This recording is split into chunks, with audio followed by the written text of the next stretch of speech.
You found TonyBasilio.com, home of the Tony Basilio Show. In just a few minutes, we'll be right with to FM 105.7 and AM 1340, WKGN Knoxville, and W289CU Knoxville, Fan Run Radio. We're going to go to SCO today. It's time to go to SCO.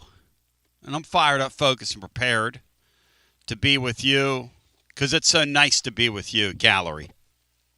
I'm going to love all the things you say and do, Gallery. And it's so nice to hear you say. You're going to love today's show in every way. Sean Sinclair, how we doing, buddy? We're doing well. Trying to calm all the people around me that the snowpocalypse is coming this weekend. Yep. But, I see where they're already downgrading. It's too bad that hopefully Friday you guys can do some preemptive snow closings because that's always my favorite part of the year. Yes. I'm pretty pumped for that. I'm not going to lie to you. Watson Brown coming up here in a little bit as well, which is going to be outstanding. Well, for the people that don't know, you live in parts unknown, but those parts have some of the best sledding topography on Earth. And you know that. We were talking about that yesterday. That one time your car ended up in the middle of a tee box. And you had a four-wheel drive. Thanks to you. And I told you. And then that place was going to sue me. Sean. Laura said, "Don't try it." And Tony said, "Come on, man, you can do it." Laura goes, "Don't you dare try to go up that hill." I'm like, he's got four-wheel drive, but I'm the same guy. My daughter has a great story. So we were. I was taking them to school at the time. They were probably like 9th grade, 10th grade, and we have a back way back behind our house, which you never take. It never gets sunlight in the winter. You just don't go on the road, okay? Like a kind of a little secret shortcut. And Laura says, whatever you do today, don't go down the secret shortcut. And the kids have school, you know, and it snowed that morning a little bit and whatever. And what do? I take the shortcut. And my old Maxima that I had, I wrecked it. I wrecked it going down the hill. It went sideways. It slid on the ice, and we hit a bank down near the bottom of the hill. And ripped my quarter panel of my car like clean off. My daughter is in the back going, I'm going to get silent lunch now. And I turn around and I go, nobody cares about your silent lunch. And they tell that story to this day. But she said the funniest part, my daughter now says, the funniest part about that story is I'm out there trying to bend off and break off my quarter panel, Cinco. And I'm kicking the car. And I'm sliding on the ice. And look, I've been on that back road when we used to come up to the studio. Yes, I've been on that snow thing, and you literally are safer going that route. You are safer than going on those mountain roads in like Latin America on a good day back there. I mean, it is. The horses just look at you. Yeah, the horses look at you like, because it's a horse farm. The horses look at you like, what in the world? So, Sean, we were kind of watching the Vols in the same way over the last couple of weeks. I want to ask you and ask Brian, it's going to be a topic today we're going to discuss, which is what have we gotten done over the last couple of weeks? And have we done enough? And assess what we've done in the portal. And then what is our place in college football in 2026, the season coming up? Now, look, there's a lot of rancor right now. There's a lot of debate. Are they going to go to 12? Are they going to stay at 12 or go to 16? As we told you coming out of Vegas, every league in America, save the Big Ten, wants to go to 16 teams.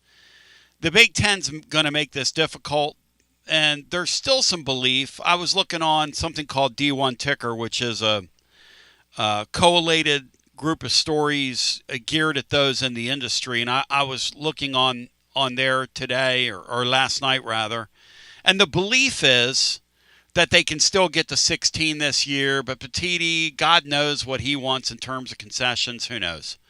But I ask all that to say, let's just lay it out here. Thoughts on, Sean, what's happened here over the last 3.5, 4 weeks here in Knoxville? We go back to the hiring of Jim Knowles, the bolstering of the defense, the swings and misses in the portal, and have we done enough? Are we good, or do we need to add some more pieces? Where are you, Sean, on the work we've done so far? Let's talk about the good, the bad, and maybe the ugly here, if there is any ugly. Yeah, well, I'll tell you what. First of all, because my role on here is somewhat to be a fact teller. I'm not saying, and I don't mean that in a great way, like I know more than anybody else. I get labeled a nega Sean, rarely a sunshine pumper or something like that. But I try to be objective. Yep. I spent 4 years over there. The football team paid for my college. I love that place as much as anybody. I bleed. I'm an outsider and bleed as orange as anybody. Yep. So anything I say comes with an absolute love of the Vols. Now, I want to first point out that I want to give credit to Josh Heupel because in life, it is not easy to look in the mirror and see the warts, see what's not working. Even if it's for self-preservation, it's not easy. We've had other coaches that said we've won a lot doing it this way, et cetera. And I'm not picking on him. He brought us a championship, and I'll forever be. And I like the dude. But anyway, to go out and see that the defense was just not working, to see that the strength and conditioning program was just not working, I give him credit for that. I still think he has a blind spot toward his offense and his buddies. But that's okay. He's at least taken a couple steps. So I give him credit for that. The Jim Knowles, you cannot find a better college coach that's available. I mean, could you find someone else? Maybe, but Jim Knowles has a proven track record at Duke, at Oklahoma State, at Ohio State. I know everyone wants to bring up Nico beat him, but I think he was going to do great things there at Penn State on defense. So I think that's great. I think he brought in some of his associates that definitely needed to go. I still question the William Inge being retained, but hey, from what I hear, he's one of Josh's guys. Yep. Not from the old time. He just likes him. So yep. I get it. He keeps something there, something old, something blue, something Pratt, whatever. But anyway, so that's okay. As far as the bringing kids in, it's hard to say because in some places they've added, and I think when you're objective, I think you look at it and you go, well, that's interesting. Mm-hmm. Certainly in the safety position, they couldn't get worse, but it looks like they got considerably better with the kid from Michigan and the kid from Penn State, who already knows the deal. You get, I want to be fair here, you bring in Amari Campbell for a linebacker, and you retain Arion Carter. Yep. I've been very critical of Arion Carter's play on the field, not him as a person, not him as an athlete, not him as a VFL, but as a player. I thought his play, you can throw out third team all, but no, he's played as a below average SEC linebacker for the past couple of years. I don't care what anyone says. Yes. Here's the thing is I was not a great athlete. I certainly wasn't a great linebacker, but I sat for 4 years in meetings and on the practice field with two of the best coaches around in Dick Bumpus and John Chavis. And I know what they look for and how they teach linebackers. So was I one? No. But I sat 10 feet from somebody who knows, and nobody listening can question those two guys. Well, Cinco, they gave just a little insight, because I found this out last day or so about Arion Carter when he comes back. They gave him a nice raise to return. So he has value though, because he's a firecracker. Yeah. In this age in time, he's as loyal as you can be. Yep. Everybody's more loyal to the check than they are the school, but he's as loyal as you can be at this time, and he's a rah-rah guy. And I will say this: if they can mesh the athletic ability with the coaching, then you've got two great linebackers there, and they got some young guys. Yep. Along the defensive at cornerback, I think they're short. Mm-hmm.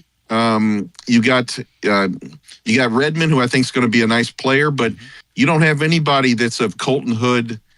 Forget about and I think Hood was better than the kid that went out to A&M. that held us up a couple times. Ricky What is Gibson. his name? Ricky Gibson. I think Hood would have started over him anyway last year.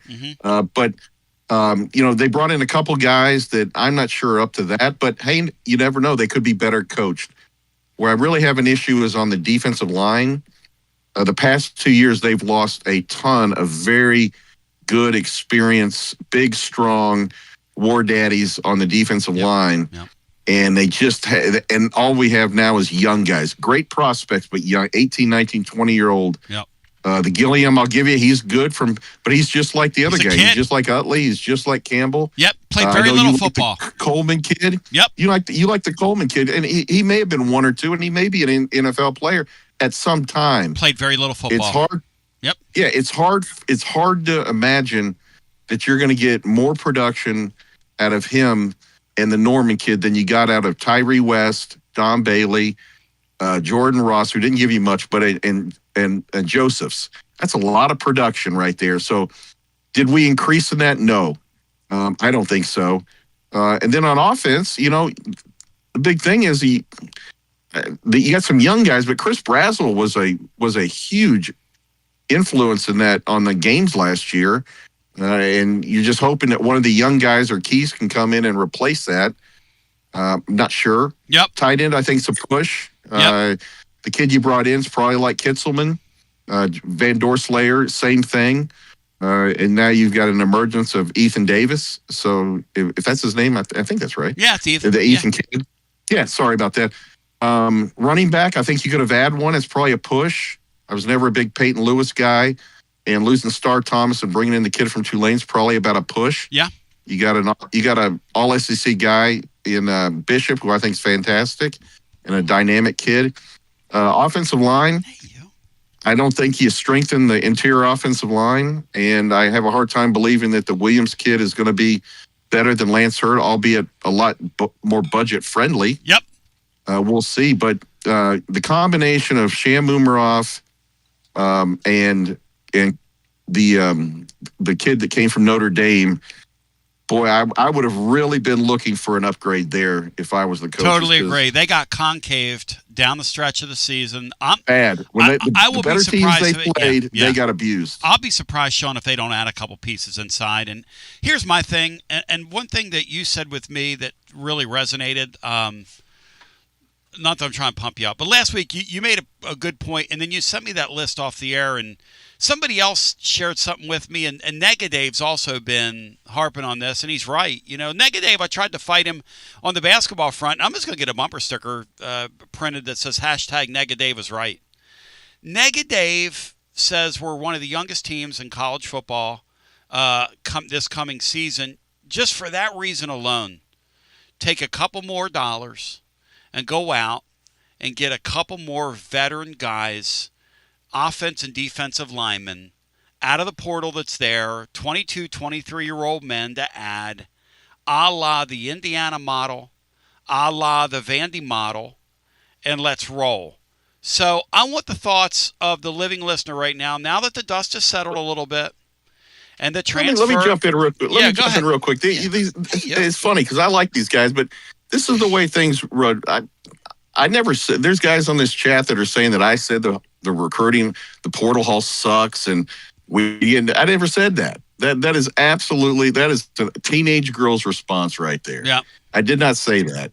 I said with coaching, they could absolutely be significantly better than we have. Yep. And same with Aaron Carter. My concern is experience. Yes. We saw the best teams in the playoffs had 4, 5, and 6-year seniors. Yeah, you're right. And we just don't have that. That's a person that doesn't understand nuance. Obviously, they added quality players from the portal. Obviously, you started out by praising the move to get Knowles, which allowed them to go out. Because here's the thing. If you beat Vandy at the end of the year and you sit tight at defensive coordinator, you want to close your eyes and think about what the portal hall would have looked like if you didn't go get Jim Knowles.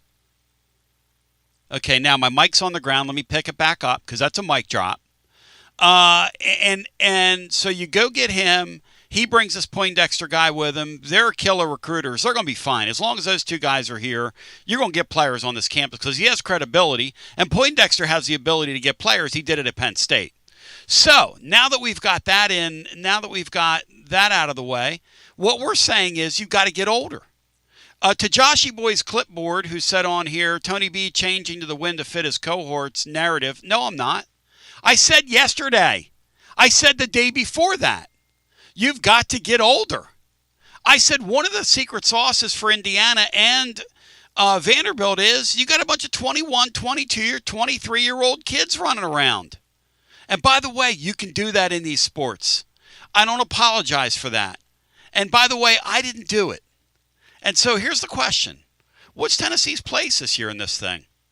At 865-200-5402, the dust is settled. We have a new strength and conditioning coach. Sean points out that's an absolute home run hire. It's like hiring Scott Cochran when Nick Saban was at the height of his powers. It's like going down there and flexing on them. Now, I understand they're paying him. He's going to be the highest paid strength and conditioning coach alive, which is how you get a guy off the national championship team. This is going to be a shocker. I wasn't going to say this, but I had a friend of one of our players tell me, this is hard to believe, that they were no longer bench pressing. They were no longer doing PRs, personal records over there. I don't know if that's true or not. That's what it was relayed by a parent. And I was just like, are you kidding me? What is on? They were doing more functional strength type things over there. They look like it. Those shots. Well, the thing look at all our injuries. Hey, Sean, those photos of GMAC and those wide receivers. Those wide on receivers. That picture was not GMAC. Exactly. It was the receivers. Say it, Sean. Say it out loud. Say what you're going to say. Not me. But when we were in school, Anthony Morgan, Are you Anthony kidding? Miller, Those guys, Alvin Harper, those guys look like bodybuilders. I mean, they were tall and lean, but they look like bodybuilders. These guys look, no offense, this second year in the weight room, and they look like 16, 17-year-olds. They look like 17-year-old. I thought to myself, what is GMAC doing with a group of high school kids throwing a ball around on campus? Those guys are out there with their shirts off. I'm like, man, you all need to cover up. If anybody needs to be taking their shirt off, it's me on here. So here we are, breaking it down scientifically. I can promise you, the guy coming from Indiana looking at their ball club, Sean, I think the kids are going to be spending time on the bench press. What do you think, Sean? Just a sneaking suspicion looking at Indiana's ball club, Sean, compared to ours. You look at the Becker kid from Nashville. Back in the day, they used to why would you do this? What are you a jock sniff? No, part of it was a job. We had to go in during the winter workouts and earn some tuition. So you had to go in there and kind of not monitor or anything like that, but in the weight room. And so we watched these guys work out. It wasn't a fan thing like that before anyone starts freaking out. It was just they had to keep you busy. So we go in there and do whatever. And the camaraderie of those guys, Bruno Pauletto and some of those, John Stuckey, they used to have like 400, 500-pound bench press clubs, and you get a T-shirt and you'd walk around. And that was all inspiring. I mean, to be in those clubs, to go for PRs. And I know fitness changes and things that used to be good are now considered bad on the joints and all that stuff. But I'll tell you what, I think the old Nebraska teams would play these days. Tough, old, maybe roided up, whatever. But that kind of physicality still plays in football. I looked at Indiana. They got a group of men on the field, hairy-chested guys at that, and Vanderbilt, who had a breakout season this year. Say what you want to say about them, and they went to a bowl game with 2 losses and got beat and all that, and it was kind of funny. And by the way, Brian Hartman, did you get a score last night from Vanderbilt's game with Arkansas? Because I turned it off when they were down 20 in the first half, and to VD, Vandy Daddy, I didn't go back. Yeah, Arkansas won by 25 points, and the game was never close. Arkansas on their home court is probably the best team in the country, and Tennessee's performance out there looked actually pretty good by comparison. So they only lost by 11, and they were right in that game with 4 to 5 minutes to play. So Vanderbilt was never in the game. Since Vandy Dandy popped his mouth off on here and came in here popping his mouth off about us, How many games in a row has Vandy won in the last 3, Bri? What's our record in the last 3? They were undefeated. Now they're 0-3. They've lost 3 straight, and they've been exposed. They have no inside game. Arkansas did whatever they wanted. Dunked. Looked like they were actually playing a dunk contest out there. And Vandy just, all they could do was just take it.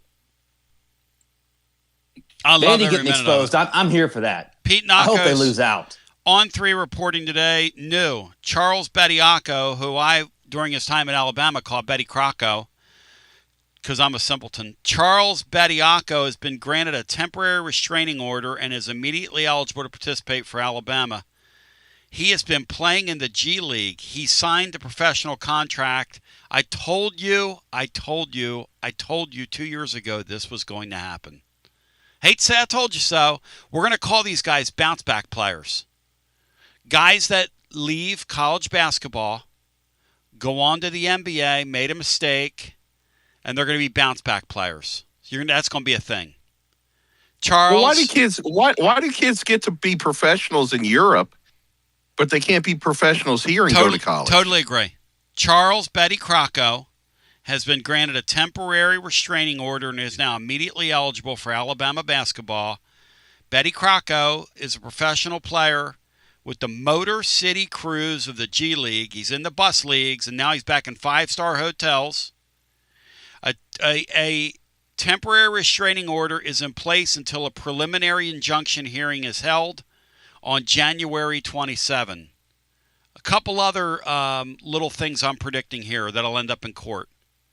1, there will be a player that will try to get into the transfer portal after spring practice, or there will be several. Watch for it.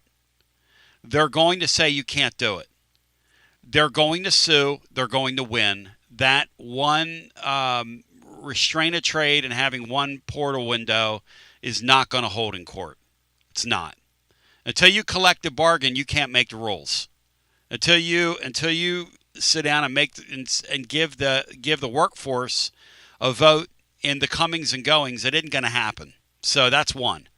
The second thing that's going to happen, and this is just a little breaking news for Danny White, who really believes that this commission's going to start going after people. I really believe he believes that, which is kind of funny because they're not. Because they know that the minute we tell somebody, okay, let's say hypothetically, let's say Justice Haynes, who just came from, let's pick a guy out, from Michigan. He wanted to go back home to Georgia, to play running back. He's going to be at Georgia Tech, where he's going to be with either the redshirt freshman quarterback, who they like at Georgia Tech, or the brother of the Heisman Trophy winner. And they'll form a 1-2 punch here in their offensive backfield for the Vols in week 2. Let's say that commission strikes him down. The minute he lawyers up, and they can strike him down for any reason, but the minute he lawyers up, the minute they get into a courtroom, it will be a 5-minute hearing, and their little party will be over. Now remember, I told you this bounce back thing was going to occur. That you can mark this down. These bounce back players, this is going to be a thing. And here's the thing, Betty Croco might not win his deal here. Then again, he might. And if he wins this thing, who else gets to come back to college? If he wins this thing, who else do you take back? Who else, if you're the Vols, do you go to the G League and start scouring the G League for guys? Is it wild? Is it wild, Bri? Is that wild to think about that we could see G Leaguers bounce back to college ball? And I'm not sure it's a bad thing either. Because from a watchability, now from the kids' standpoint, all the young kids filtering into it, I kind of hate it for them. Because the coaches are going to go for veteran players. The smart ones are anyway, especially in that sport. This has got getting a player at the trade deadline in pro sports feel to it. That's what that is. Sure it is. Yes, that's exactly what that is. That's what it feels like. Yeah, instead of the trade deadline, you get bounce back players. Maybe that's your third window. We go into the bounce back player window now in college basketball. Okay, here's another one. So we've got those 2 court cases. What about the one with Duke? Let's talk about that for a second. What are these contracts these kids are signing? Are they pay for play, or are they marketing deals? Anybody tell me that? The NCAA wants you to believe these are marketing deals, these NIL deals that they're signing. So why can't Duke hold the NIL deals for this NIL rights for this Mensa kid, and he go play football at Miami? What's wrong with that? That sounds plausible to me. If I was his attorney, I'd say, yeah, they got the mineral rights. Okay. And still our country. He's still going to play at Miami. I mean, think about that. If they say, because the minute Duke says, well, no, which is what they're trying to claim here. This is we own his rights as a player. No, you don't. You own his marketing rights. You don't own his rights as a player. These aren't pay-for-play deals. See, when we try to be half pregnant, we twist ourselves into knots. It's like, it's like Playbook Gamer said, it's like renting out a player for soccer. Yeah, Duke, you have his marketing rights, but we're gonna use him. But we're gonna use him on the field. Now, can we pay you a transfer fee? Since you're our farm club now, you're in our league, but you're our farm club. Sean, how do you see that? This whole thing with Mensa and Miami, and allegedly I'm sure he signed a deal. These kids don't care, and their agents don't care, because they know what this is. It's a farce. We all love it. The sport on the field is wonderful. The game the other night was terrific. The playoffs were absolutely spectacular. But the fact of the matter is that these are marketing agreements. They're not pay-for-play agreements. Well, how many? I mean, we have. I'm not saying we have the top, but we have one of. We're in the top group of, except for the outliers of NIL expenditures. Yeah, we're in top 15. And how many? Yeah. Yeah. So how many guys do you see in commercials? Never. In any kind of market, you don't. You see I saw some guy at with a used car lot last year. I'm not making fun. Yeah. Drew Beam was on. I think he was with a suit maker. Yep. On a billboard.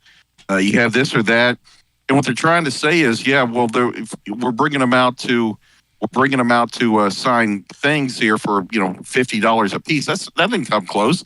And then the original poster boy, we find out when he goes to the UCLA, he wouldn't even show up to his obligations. No, his dad called them and said he's no show pony. Leave him alone. He's here to play football. But the thing is, it's right there in front of him. Ed O'Bannon and his group were able to collect a bargain. Yep. Stuff. You're Rory Amuga or something. I'm sorry, I butchered that name. You've had him on here. He was into that a long time. But EA Sports was able to somewhat collect a bargain to get it back on. Yep. And pay some players. They were able to do it.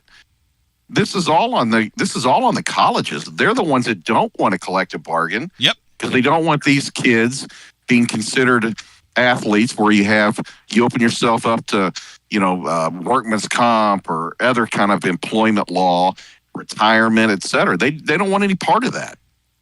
So here's the deal. Until we call these what they are, which is these kids are getting paid now to play these sports. But we're not allowed. And what's one thing I agree with Danny White on? The thing is a farce, what they've done. But it's a farce all the way around. If it's a farce, it's a farce all the way around. I don't know what's going to happen in court. It seems to me that Miami's got an argument. So if you want to get into that, I want to hear your thoughts. We didn't really get into it yesterday on the strength and conditioning coach. Is that a game changer? And then how long, and we'll ask Watson about this, how long do you see fruits from a strength and conditioning coach? I think about what Mendoza said in an interview as a run-up to, and we talk about this in the top of the blog today, but Mendoza talked about, and he specifically called out Tennessee's new strength and conditioning coach, and he said, hey, when I got here last year, I was 205 pounds. And now 11 months later, I'm 225 pounds, and it is all good weight. I gained 20 pounds without losing an ounce of speed, without losing an ounce of agility, without losing an ounce of athleticism. And so the question is for you listening, how quick will this guy have an impact? And then, does what he did with Mendoza give you hope for McIntyre, for the freshman, and whomever he comes in contact with? What do you see is Tennessee's role in the 2026 season? Are they a good team? Are they a pretty good team? Are they an okay team? Are they in spoiler role? Are they a playoff contender? What do you see is Tennessee's role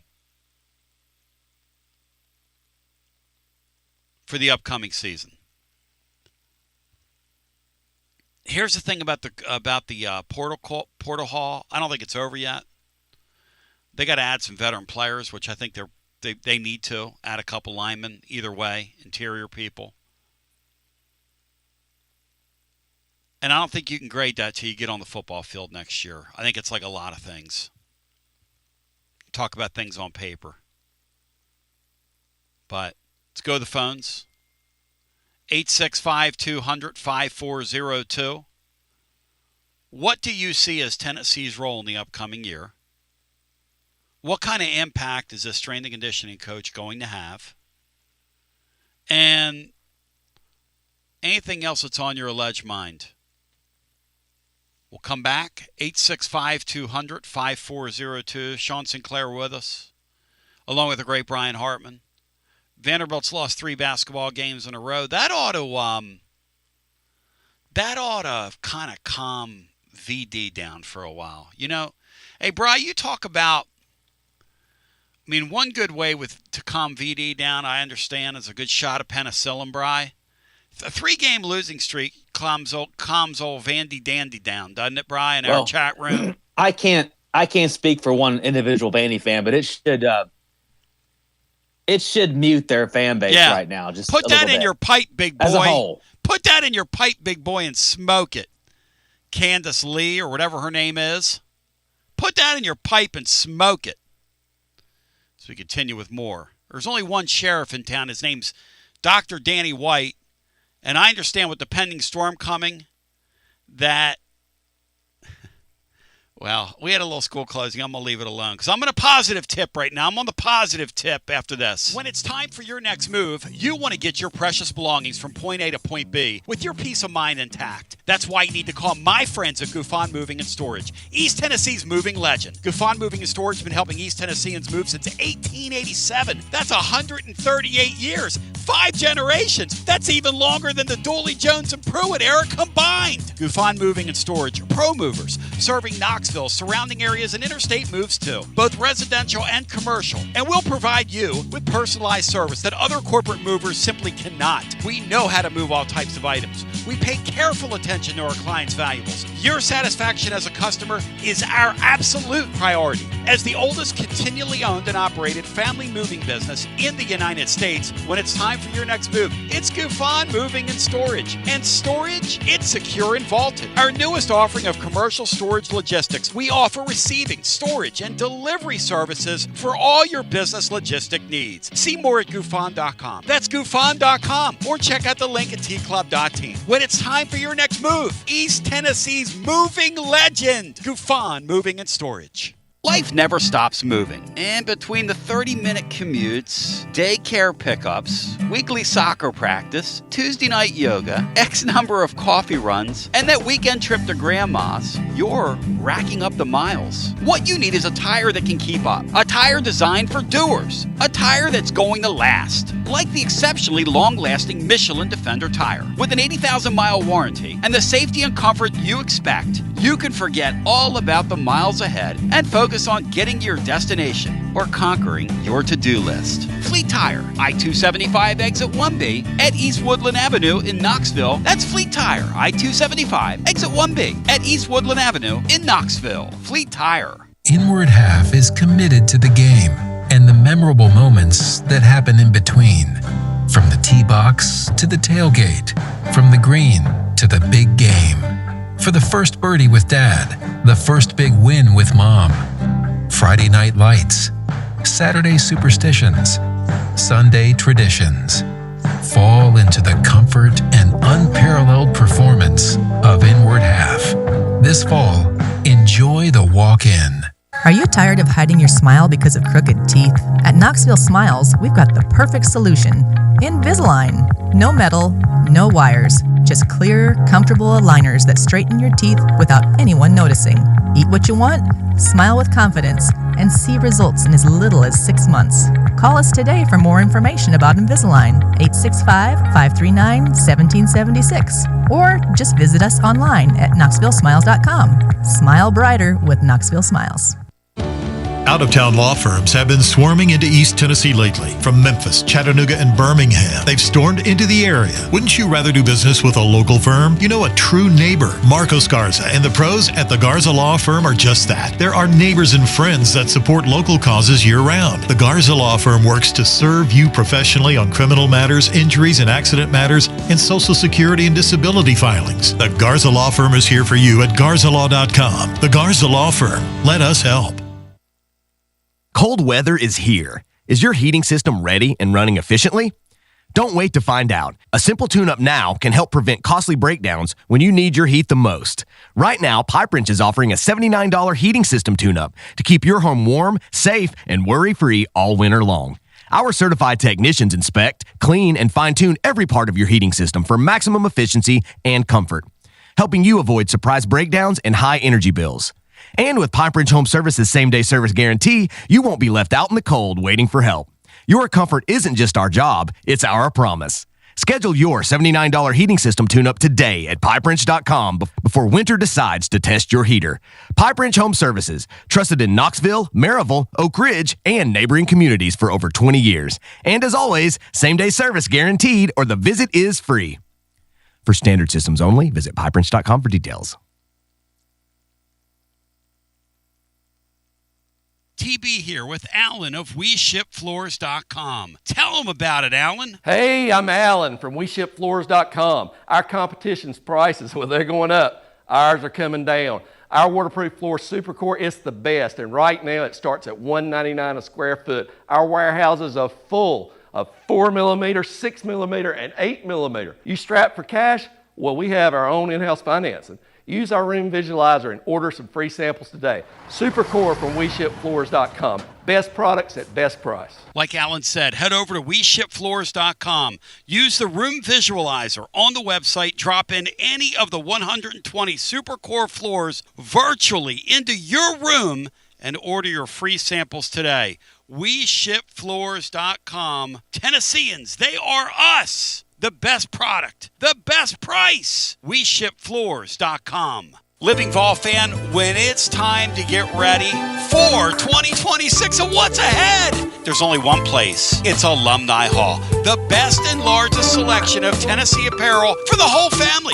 Top brands, Nike, Champion, Columbia, Peter Millar. And check this out. All the basketball stuff that the Tennessee basketball fan could ever need. Some great Tennessee baseball stuff as well. Any season, any reason. Alumni Hall, 3 locations in Knoxville. Also Murfreesboro, Bristol, and now open, of course, in Johnson City. And anytime online, alumnihall.com. Say it loud, say it proud. The ultimate volunteer shopping experience, Alumni Hall. Tell you what, these guys, man, are having a robust discussion during our timeout, and I got time for it because I like a good, robust discussion.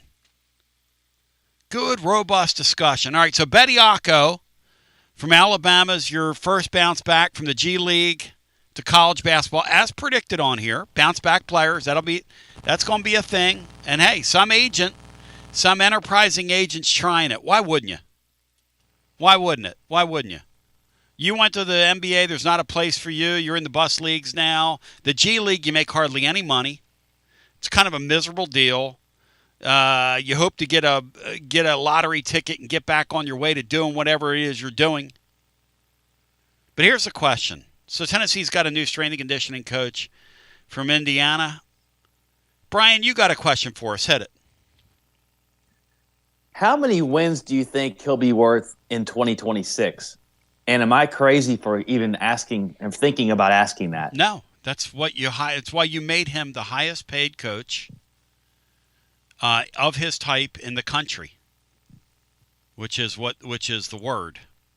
So, Sean Sinclair, what say you? What's he worth? Well, there's two ways to look. Maybe a game. I don't know. You're still talking about some young guys that you can put on weight, but strength is incremental over time, and you're not turning a 19-year-old kid into a 23-year-old kid overnight. But where he can really help is toughness. Where he can really help is helping them understand they can fight through adversity. Those are important things. We were in games this year and something bad would happen, and we collapsed. The Vanderbilt game just folded. Yeah. So that could really help. Another thing to look at this is that, both these hires, while they are impressive, they both go to show that Heupel's MO is just, hey, I want a president of defense. I want a president of strength and conditioning. I'm going to hire you guys. I'm going to pay you the most, and then I'm going to deal with my play calling.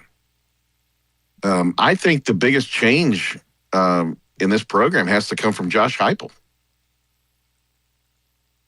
I applaud him for the hires. I applaud him for getting rid of certain things that weren't working. But I still think Josh Heupel needs some development. I'll just go ahead and say it.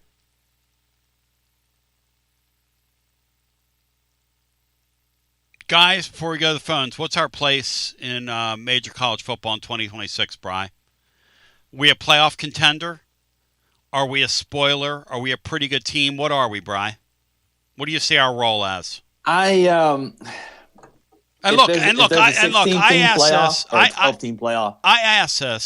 ask this as somebody who every year before a Philly season, okay? I'm just going to tell you what I do. I look at my team, I look at the year, and I go, okay, this year we're going to win 82 games, and we're going to be kind of a playoff contender, but really we're probably going to be like a pretty good team and sort of a spoiler at the end. There are years like that. And then every year, every once in a while, you go, hey, we're great this year. We should cut them down. Like I felt the last couple of years. Hey, we should come close to cutting them down if we don't. So every season's a little different. And just because you say that you think your team might be more of an opponent in an upcoming year or might play a spoiler role in the league doesn't mean you're just assessing it in the moment. And we're just having a little conversation here because I want to do anything to talk about Tennessee basketball right now. Is that okay with you? Thanks. Appreciate you playing. Thank you. Collect your program on the way out. And we do have T-shirts and we're selling CDs. So, Bri, when you think about it, hit it.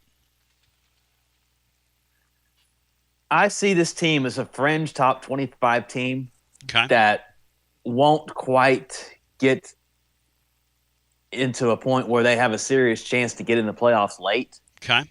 But I do think the schedule doesn't appear to may not be as daunting as we thought it was to start out with. But if they can get to a point in October where I don't think Alabama's going to be as good. That game's at home. Mm-hmm.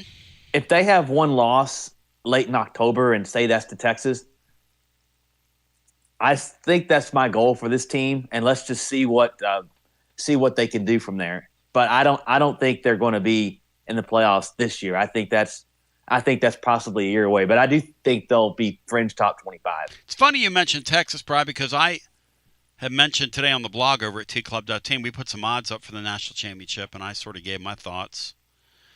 And then we put the Heisman Trophy odds up, and my sick, dark Tennessee sense of humor, born out of many years of this, informs me that wouldn't it be the most Tennessee thing in the world if Arch Manning plays really well against Ohio State, but then he comes to Knoxville in their season opener, Texas season opener, and against a Tennessee team that's still trying to get the concepts of our defensive coordinator, and a young Tennessee team. Look, Texas is a gathering storm in college football this year. That's what I'm talking about. I mean, it's not personal to say this. I mean, it's not. You know, comparing Texas right now and comparing us, I mean, we're just a young team. And Texas, this is their 2027. You know, next year will be our 2027. This is their 2027 year. Last year, they were a popcorn gas attack on 9 continents. Arch Manning was a bust. He was all Dolly Parton. First-team quarterback, all Dolly Parton, one of the bigger busts in college football. And this year, he's got to go out and do it. He's running out of eligibility. Wouldn't it be, Bri, the most dark humor thing in the world if he comes in here and puts like 400 on us? 4 or 5 touchdowns, running around, going crazy. And the time he finally realizes it in the SEC is against us, Bri, on the road. Wouldn't that be the most SEC thing in the world? I mean, Tennessee thing in the world? That propels him to a Heisman Trophy, yes! Something that his uncle should have and won his grandfather and the whole 3 deal. decades before. There you go. That's exactly right. Let's go to the phones. So the question for you is, what do you think of the moves Tennessee's? Now that the dust has settled, I'm very pleased with the personnel moves. I'm befuddled by what they've done at quarterback. I'm not going to lie to you. The quarterback thing has me wondering if we're an opponent this year.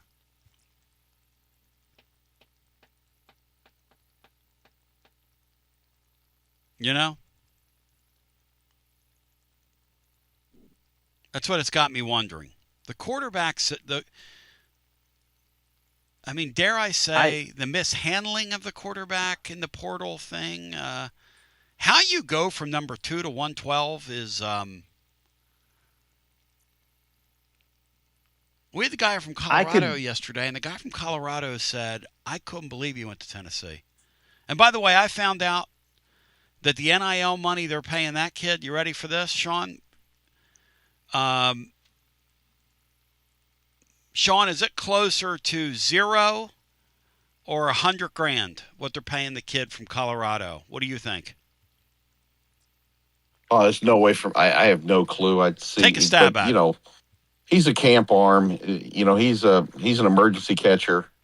You know, that's what he is. Yeah, he's coming. But here's what I agree. I mean, another thing. Yeah. Is, you know, last year, our hopes and dreams right now are that, I mean, maybe a graduate transfer falls out of the sky. Who knows? That isn't such a thing anymore. I don't think. I think they've closed the window on that. Yeah, our hopes and dreams are riding with Aguilar decision. Right. Yep. And if we're honest, you got to come into the next 2026 looking to upgrade that position. I mean, toward the end of the year, look, he saved our bacon. He was a godsend. He's better than Nico. I'm glad he was here. He provided some great highlights and really changed momentum early season. But toward the end of the year, he reverted back to Joey Aguilar that we'd seen on highlights. And to get to the playoffs, I think you just have to upgrade that position. And I don't think they were intense enough in their efforts. Back to the phones we go at 865-200-5402. Some people say that this is exactly how they wanted it to pan out, which is they had a very odd way of showing that, if that's in fact the case. I don't have any other way to think or any other way to look, but I don't think there's a combined 50 passes in college in that room, is there? No. McIntyre has to gain weight. If he's going to play, he's got to put on weight. Like, look, I was talking to Kelly Holcomb yesterday on George Plaster's show, and I said, Kelly, I don't like this kind of thing because I know members of McIntyre's family. I don't like, and Kelly says, yeah, me too. And George is like, yeah, me too. And I'm like, I don't like the place this puts me in because he's a really quality player, and I know he's a good kid, and I know they think a lot of him. Every time I hear somebody talk about him, it's yeah, but. Yeah, and here's the but. The but is he doesn't get gaining any weight. And here's the thing about heights and weights, okay? Take the weight that's on a chart if they want a kid to be heavier and subtract 10 pounds from it. Because that's really what you weigh. Until you go to an NFL combine and they weigh you, heights and weights are a lot of times gimmicked. We know that, right? Do we know that in sports? I think we do know that. Will we agree with that? I don't believe he's as heavy, and I hate to say this. I'm not trying to start anything. I'm not. I don't believe he's as heavy as they list him at. And I just, it's not. The weight's not just a number. The weight goes along with strength. It goes along with confidence. At his size, is he going to be inclined to keep the ball in an RPO, or is he always going to hand it off because he doesn't want to take a big hit? Is he going to be inclined to stay in the pocket that extra second to let Staley or Matthews get downfield, or is he going to let it go before he gets clocked? Yeah, and look, I know there are some people like on our YouTube chat who are magical thinkers, and I'm for y'all. And again, I'm just a guy, like last year, some of you were telling me Arkansas was going to run off some wins after, and I was ripping them in the post-game show and putting them down, and we had just beaten them, and give us some credit. And I was like, look, Arkansas can't play. I'm always going to be the guy that's just, going to try to look at something and call it like it is. I hope the guy gains 20 pounds between now and then, like Mendoza did, because if he does, he's going to be able to play. And if he doesn't, I don't think he's going to be able to play. I'm just going to say that. If he does put on, a suitable amount of weight, he's going to be able to do it. Because they like him otherwise. But it's an ask. It's a big ask. It's a big ask. So, Basilio brain donor. Are you expecting him to run the single wing? Do you expect him to be Newton or Tebow? Or do we expect him to run a simple, quick release offense? You must have missed it. Josh Heupel's offense expects the quarterback, demands the quarterback run with the football, sir. I mean, again, I'm going to go back with one of my mantras here, and it's obnoxious, but I didn't do it. Let's go to the phones. 865-200-5402. How do you see the Vols in the upcoming year? And what do you think of this offseason? Hi, you're on the air. Hey, Tony. How are you, sir? I'm doing great. Good to talk to you. Awesome. Jason Maryville. Hey, Jason. So I don't really have, I don't know if you can go on what the upcoming season is, just because there's not enough, I don't think, to write a book about it yet. Mm-hmm. Not even a rough draft, I don't think. Mm-hmm. So my question to you, just educate me here. The NIL money, where does that come in play with the scholarships? Is there no such thing as 85 scholarships anymore, or is it all NIL based? Well, it's 105 scholarships is what they're allowed to give now at these schools. Okay. But you can sign you can fill those out as you want to fill. The SEC decided to opt into that, so the coaches weren't crazy about it, but that's what people are doing. And anyway, the way this thing works is that money that is paid, the scholarship money is still there. You still get a full scholarship. It's just that some of these people get money on top of that. Some of the money, Jason, comes from the house settlement, which is part of that $21 million plus figure that you hear quoted, of which 75% football gets. So, and some of the players, that takes care of them. And then with others, they augment outside of what the university does for them. They augment their packages with the NIL, and that's when Spire comes in. So, okay, I'm just being, I don't know, I guess ignorant again. Do you come to University of Tennessee because they offer you a scholarship, or do you come to University of Tennessee because of how much money they're giving me on the NIL? Oh, and what do you think the answer is? Oh, there's no loyalty, no allegiance. It's just show me the money. That's it. We want to get paid. We want to get paid. But here's the issue. When I have a system that won't call it pay for play, I open up what happened at Duke the other day, and I don't know that Duke's going to be able to keep the kid. I don't speak in legalese, but if that is in fact a marketing contract and not a pay for play contract, if they say in court that's a pay for play contract and they own your rights on the football field, that will be a game changer. That might lead to the collective bargaining we all want. Because until they sit down and negotiate with these guys as a body, how many rules can we really put in place here to lock these players in? You can't.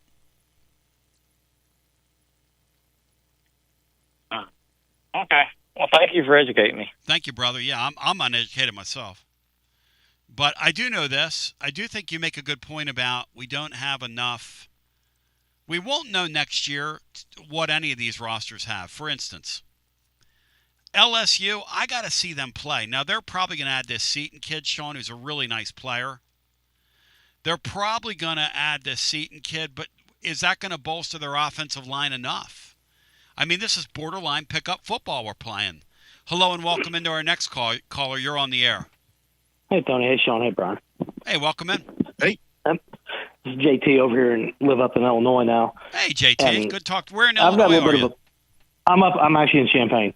Oh, God, man. Beautiful country. It's cold, but. Yep. I'm up here. One of my backgrounds is economics, do consulting work. And we've had about 5 years to look at it now. And I'm convinced our problem's not the head coach. Our problem's the athletic director. Talk to me. What do you mean? Well, we have a guy who has actually worse coaches in the university now than when he took off, than we got the job. Because you can't count the football coach. That was open. He was hired basically to get us through the NCAA. He was hired on his name. That's really what his qualifications were. He's royalty. That doesn't exist anymore. He's ran off Brian Penske. He ran off Tony Vitello. He can't run off Barnes because he's in with the big money people. We can't do a whole lot with the athletic director because we've basically given him a lifetime contract. He's got nobody on the staff that will tell him when he's making a mistake because anybody who challenges him, he runs off. He's a beta male. He got Mark Griffiths so upset that he came on television or came on your show and told the story. So anybody, and Mark Griffiths is trying to help him. This guy will not take criticism, and he's charging us the highest prices in the country across the board. I don't see any leadership. And I've seen several organizations that I've consulted for. It's about the people in leadership. It's about who's in charge.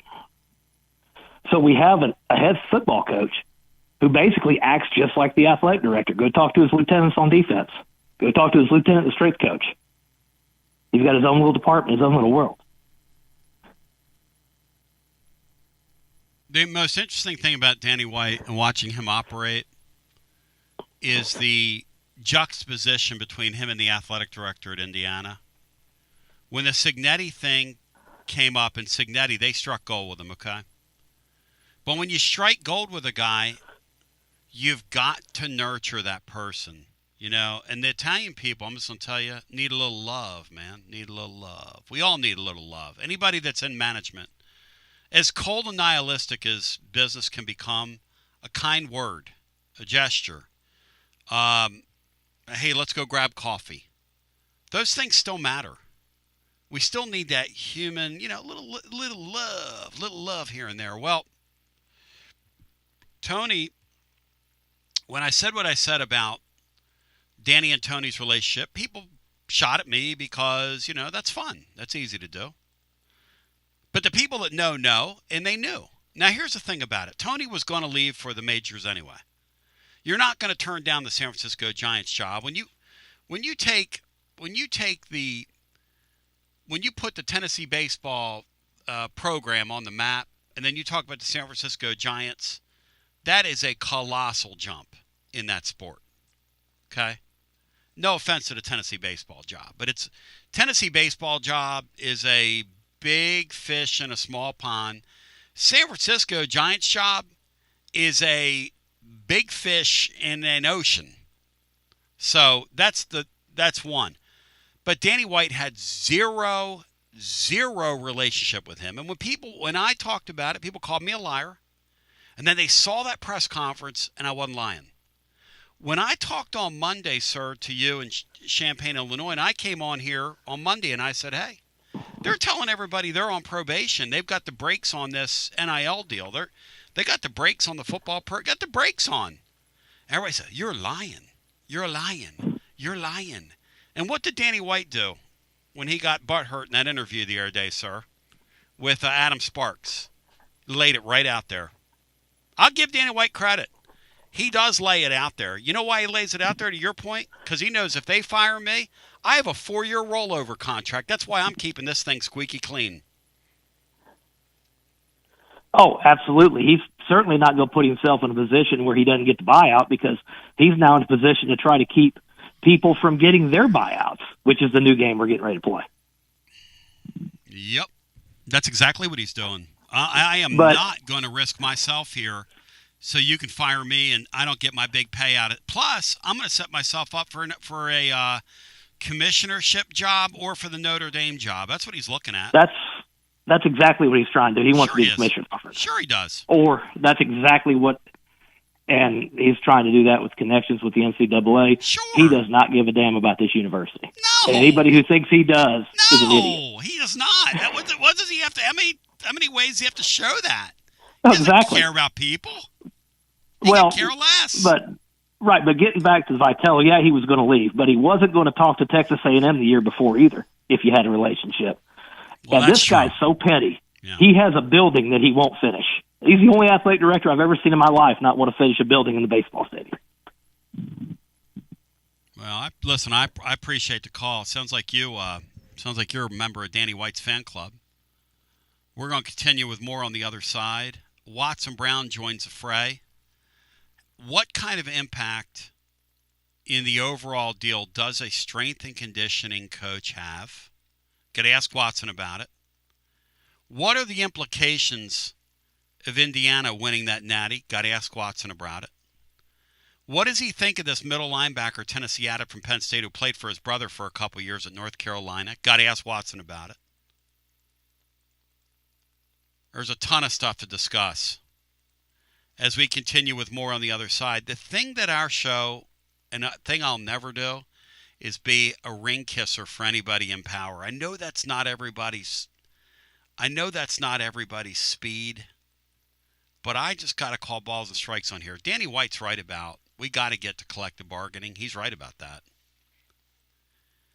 The way he does his daily job and the way he walls himself off from everybody on UT's campus and parades around like the queen, not the king, but the Queen of England, is bizarre. Is bizarro. As we continue with more, and I want to get Watson's thoughts on these bounce-back players. Somebody in the chat said, why don't we go claw back Dalton Connect for the second half of the year? Alabama's got Betty Crocco. More on the other side after this. You're listening to FM 105.7 and AM 1340. WKGN Knoxville and W289CU Knoxville. Fan Run Radio. It's the hottest post-game show on the planet. Garza Law, fifth quarter fan reaction. Fan reaction. As soon as the final gun sounds, we're live.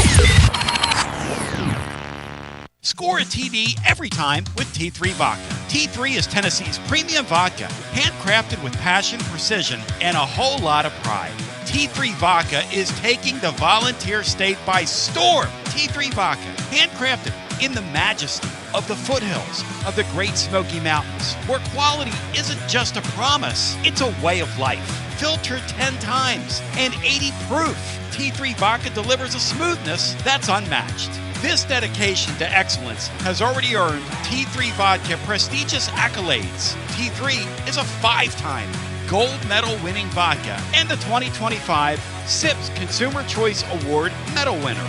Whether you're sipping it neat or on the rocks or mixing up your favorite cocktail, T3 Vodka is your choice for a premium, award-winning experience. Score a T3 TD and ask for T3 Vodka by name at restaurants and wine and liquor stores today. Drink it neat, drink it right, drink T3 Vodka and score a touchdown every time. T3, Tennessee's premium vodka. Distributed by Athens Distributing Company. Please drink responsibly. When it's time for a fresh coat of paint, run, don't walk to Walker's Painting. Interior and exterior, Walker's Painting's been making it beautiful since 1999 across the Knoxville area. New construction, repaints, commercial, residential, free estimates available. And get this, mention you heard Walker's Painting on the Basilio show, 10% off your first job. Let's go! Run, don't walk to Walker's Painting. 865-688-1410. That's 865-688-1410. Walker's Painting, making it beautiful since 1999. Check out the ad at the blog at tclub.team. Walker's Painting. Hi, I'm Jim Simpson, owner of Simpson Meats. When's the last time you grilled a really good burger or steak? One your friends still talk about. Our goal at Simpson Meats is to make that happen every time you have a cookout. All of our cuts of meats, steaks, burgers, briskets, and pork are always fresh, flavorful, and sustainably sourced. We are family owned, so we know the importance of knowing how and where your food is raised. We have been putting quality first since 1888. Visit our butcher shop off Lovell Road or online at simpsonmeats.com. Okay, so we really need uniforms and equipment for this season. Can I trust you with that? Cool, I'll just order them online. What? Yeah, I'm gonna hop online and I'm gonna get them ordered. Hold up, that's not a good idea. We shouldn't just spend money on some random online retailer, okay? I mean, it seems pretty convenient. Trust me, it's a terrible idea. Let me simplify this for you. SM Athletics. Okay, how do you pronounce it? SM Athletics? They're the go-to for uniforms and equipment, whether it's for universities, high schools, youth leagues, you name it. So why wouldn't you rather go with professionals who can guide us through the process, design the perfect uniforms, and deliver the best equipment? Yeah, I guess that makes sense. What's the name again? SM Athletics. Right. It's definitely smarter to go with a company that emphasizes customer service, fair pricing, and, of course, excellent products. Exactly. So, yeah, I guess it's settled then. For uniforms and equipment for all sports, it's SM Athletics. When a dangerous, overgrown, or storm-damaged tree is threatening your home, your car, or your family, don't risk it. Call ECR Total Landscapes, your local tree-cutting experts. From precision tree removal and trimming to emergency storm cleanup, ECR Total Landscapes has the equipment and the experience to get the job done safely and efficiently. Call today to set up your free estimate, 865-384-2012, or just go online to ecrtotallandscapes.com. Basilio here for Budget Transmissions. TGMD, the great Matt Dixon, took his Ford Escape to budget, and like our gold bullet back in the day, it was a total mess. And now, Matt's back in the game. He's got a new transmission, axle, wheel bearing, both radiator hoses, engine mounts, coolant hoses. I mean, his Ford Escape was about to escape to the junkyard, but he didn't begrudge it. He took it to budget, and now he's on his way back to Omaha. Budget Transmissions, over 30 years in business, conveniently located in Bearden. All extended service contracts are honored. A gold certified Repair Pal member. 865-584-46 4391. 865-584-4391. Budget Transmissions. Don't begrudge it. Take it. It's a budget. Josh Collins at Collins Insurance Agency. At Collins Insurance, we strive to ensure our customers receive better coverage along with bigger savings. Our community is important to us. We want to provide exceptional service to our customers. Anybody can provide great rates, great coverage, but can you also get great service? And hey, don't just take my word for it. What's up, everybody? Zakai Ziegler here. My family turns to Collins Insurance Agency for the best service, coverage, and price. So don't just go online and get some random insurance. Experience the Collins Insurance difference. Like he said, experience the Collins Insurance difference. CollinsInsuranceTN.com. CollinsInsuranceTN.com. And hey, their Mama Zizi approved. CollinsInsuranceTN.com. Thank you to Josh Collins and Zizi. One more thing, Tony. Go Vols! Newsflash, Basilio listeners, the spring real estate market just moved up. Yes, it's chilly outside and you're still in your puffy coat, but if you need to sell your East Tennessee property, you could be the hottest house on the block. Hi there. Jennifer Morris here with Keller Williams Realty. February is the sweetheart month of real estate, and savvy sellers know exactly what that means. Get ahead of the game and give me a call at 865-694-5904 or reach out at nextmovesmokymountains.com. That's nextmovesmokymountains.com, and go Vols! Yee-haw! I've been hooting and hollering ever since I started betting with the VIP Play app. VIP Play has more than 200 leagues, every bet type you can imagine, live betting and live hosts, all with 24/7 support from real live people when you need them. Start betting better with the VIP Play app today. Don't be a better, be a better with VIP Play today. VIP Play coming soon. Gambling problem? Call 1-800-889-9789. Must be 21 plus and located in Tennessee to bet. I guess got to tell you something. Talking to Watson off the air here. He's so fired up, focused, and prepared for today's segment. God, it's so next level. Watson, it's a Wednesday with the great Watson Brown. Tony Basilio reporting. One of the lieutenants here under him today. We're all under his wing. Watson, I'll be one of your lieutenants any day of the week. Lieutenant Cinco is in the house, and Lieutenant Brian Hartman is in the house. We are all under the leadership and the tutelage today of the great one himself, Watson Brown, presented by our friends at Simpson's Meats. Online at simpsonsmeats.com. Yes, they will ship meat anywhere in the world for you at Simpson's Meats. You name it, they'll do it. A beef brand built on quality. Watson, you told me off the air, you said, man, because I've said to you, look, this is my thing with Indiana, and I was joking with Watson. I said, were you looking up in the clouds for the return of Christ? You know, when you saw Indiana holding the chalice, it's like things that you never thought in your life were possible. Like a total reorientation and a mind-bending experience watching Indiana win a major college football national championship is bizarre. And Watson, you said, buddy, the coaching that went on in that football game, walk us through some of the things, Watson, you saw, some of the coaching. Indiana just did a great job. I mean, they're so they do everything on time. I mean, they're just stable in everything they do. I mean, they can't move the ball a lick. They can't protect him. They cannot protect Mendoza a lick.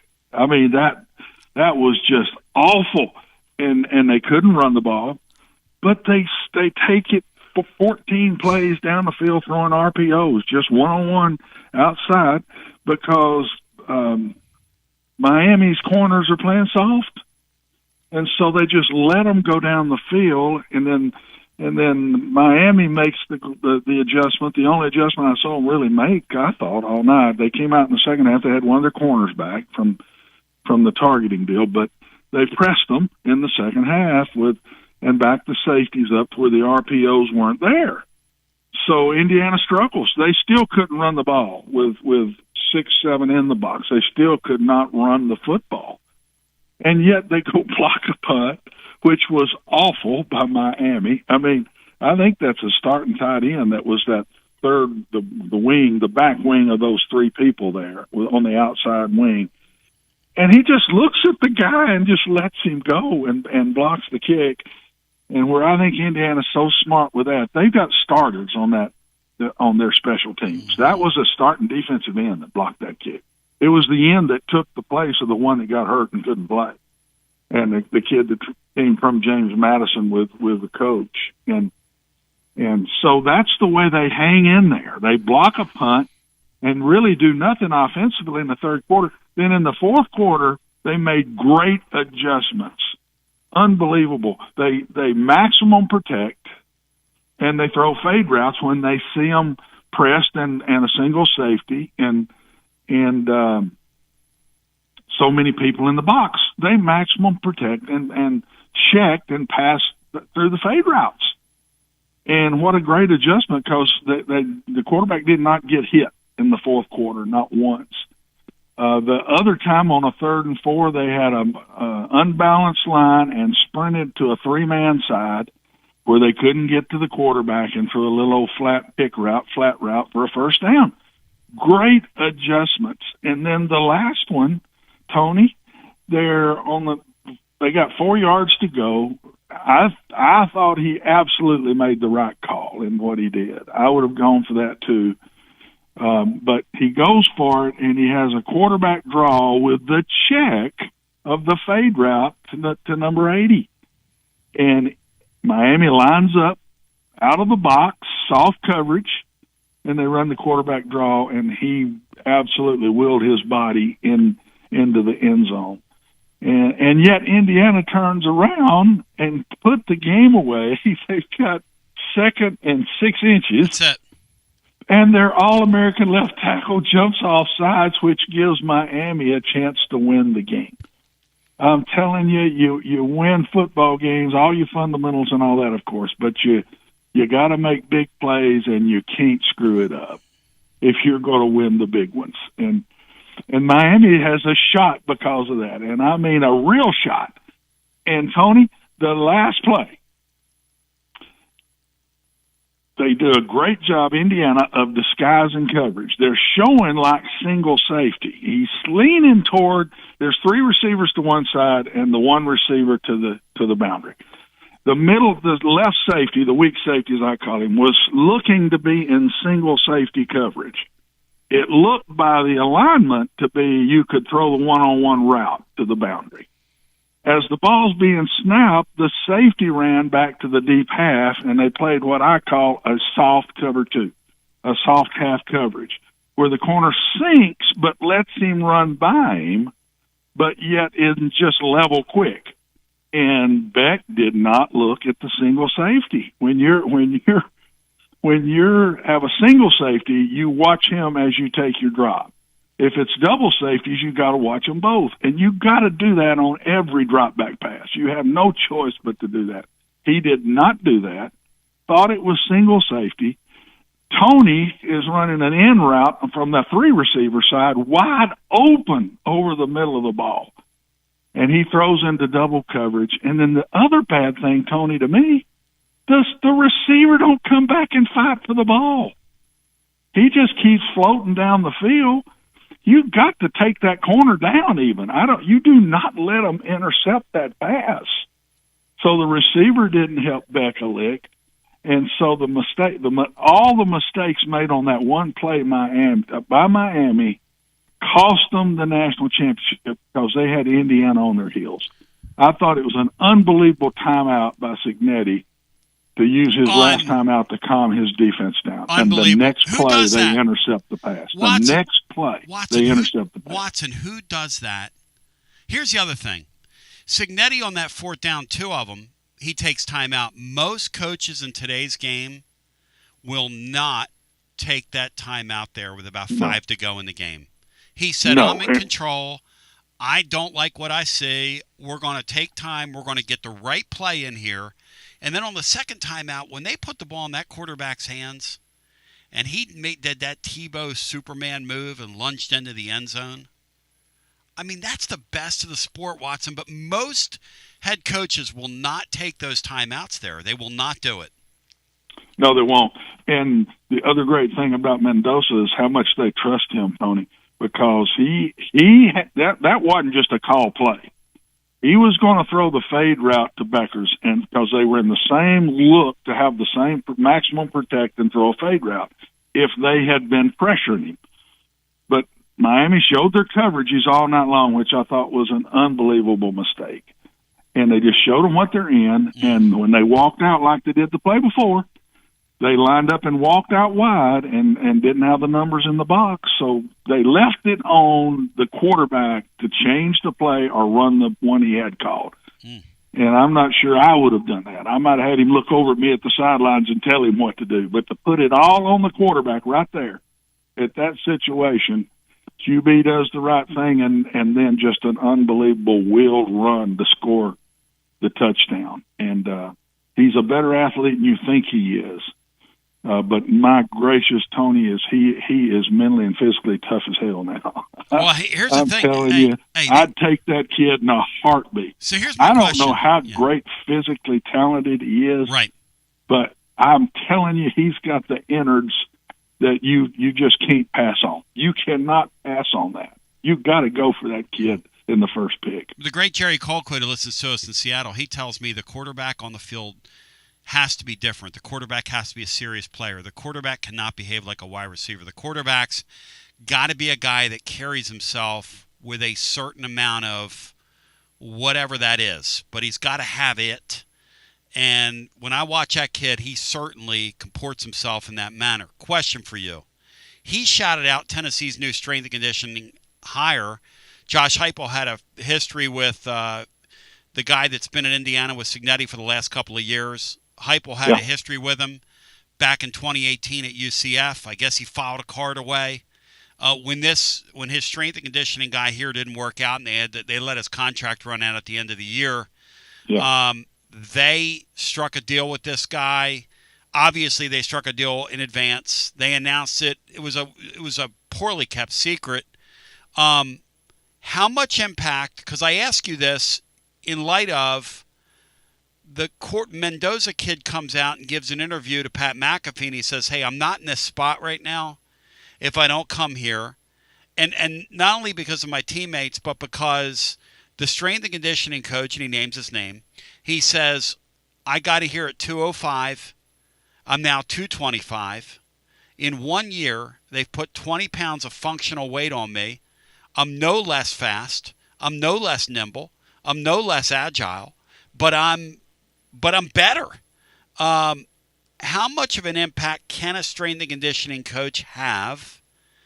And can it be that quick, Watson? Or is that an atypical thing?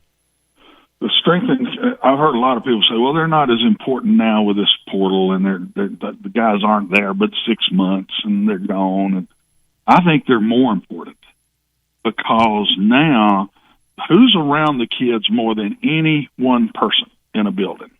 The strength and conditioning coach.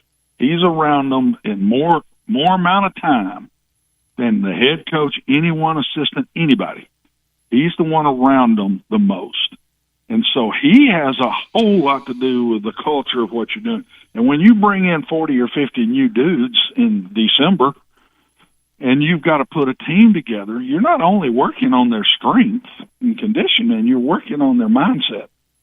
And so I think it's the most important hire there is right now. But you've got to trust that guy because he's having to do things quicker than you used to. What used to happen, Tony, you have your older kids that have been in the program 4 and 5 years. The culture's already there. And so they're passing it to the young guys, and they come up, and the young guys pass it to the next group. Well, that's not true anymore.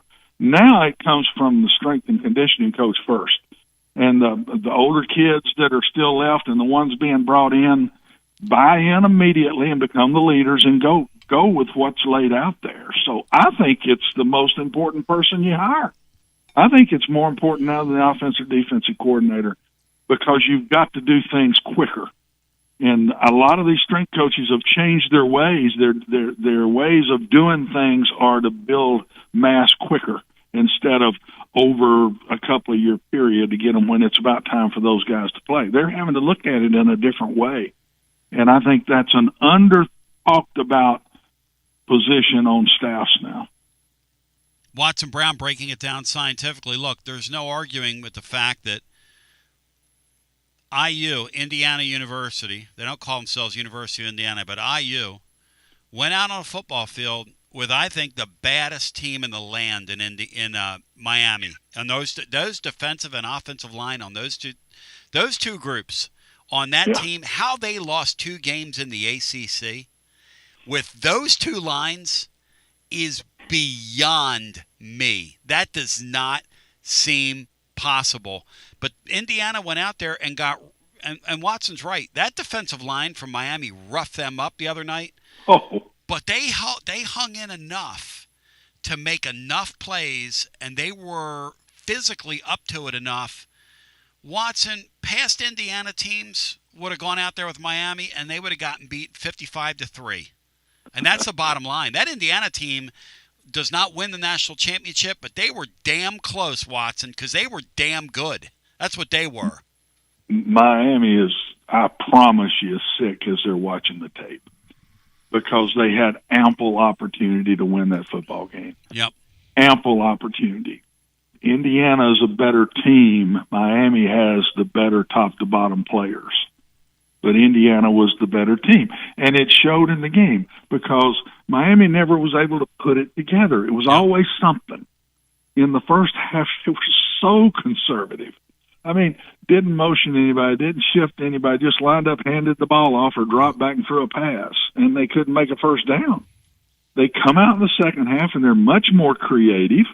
They're finding ways to get the ball to the right people. And they ran the outside zone instead of trying to run it right up the gut where Indiana was killing them. Yep. And so they made some adjustments, nice adjustments on offense, very nice. But Indiana never wavered. They were getting knocked down, and I'm telling you, they were on their heels after they did not make that first down and had that illegal procedure penalty. They were on their heels, and Coach calmed them down. Yep. Let them rest a minute because they were really tired. They had played a bunch of plays in the second half.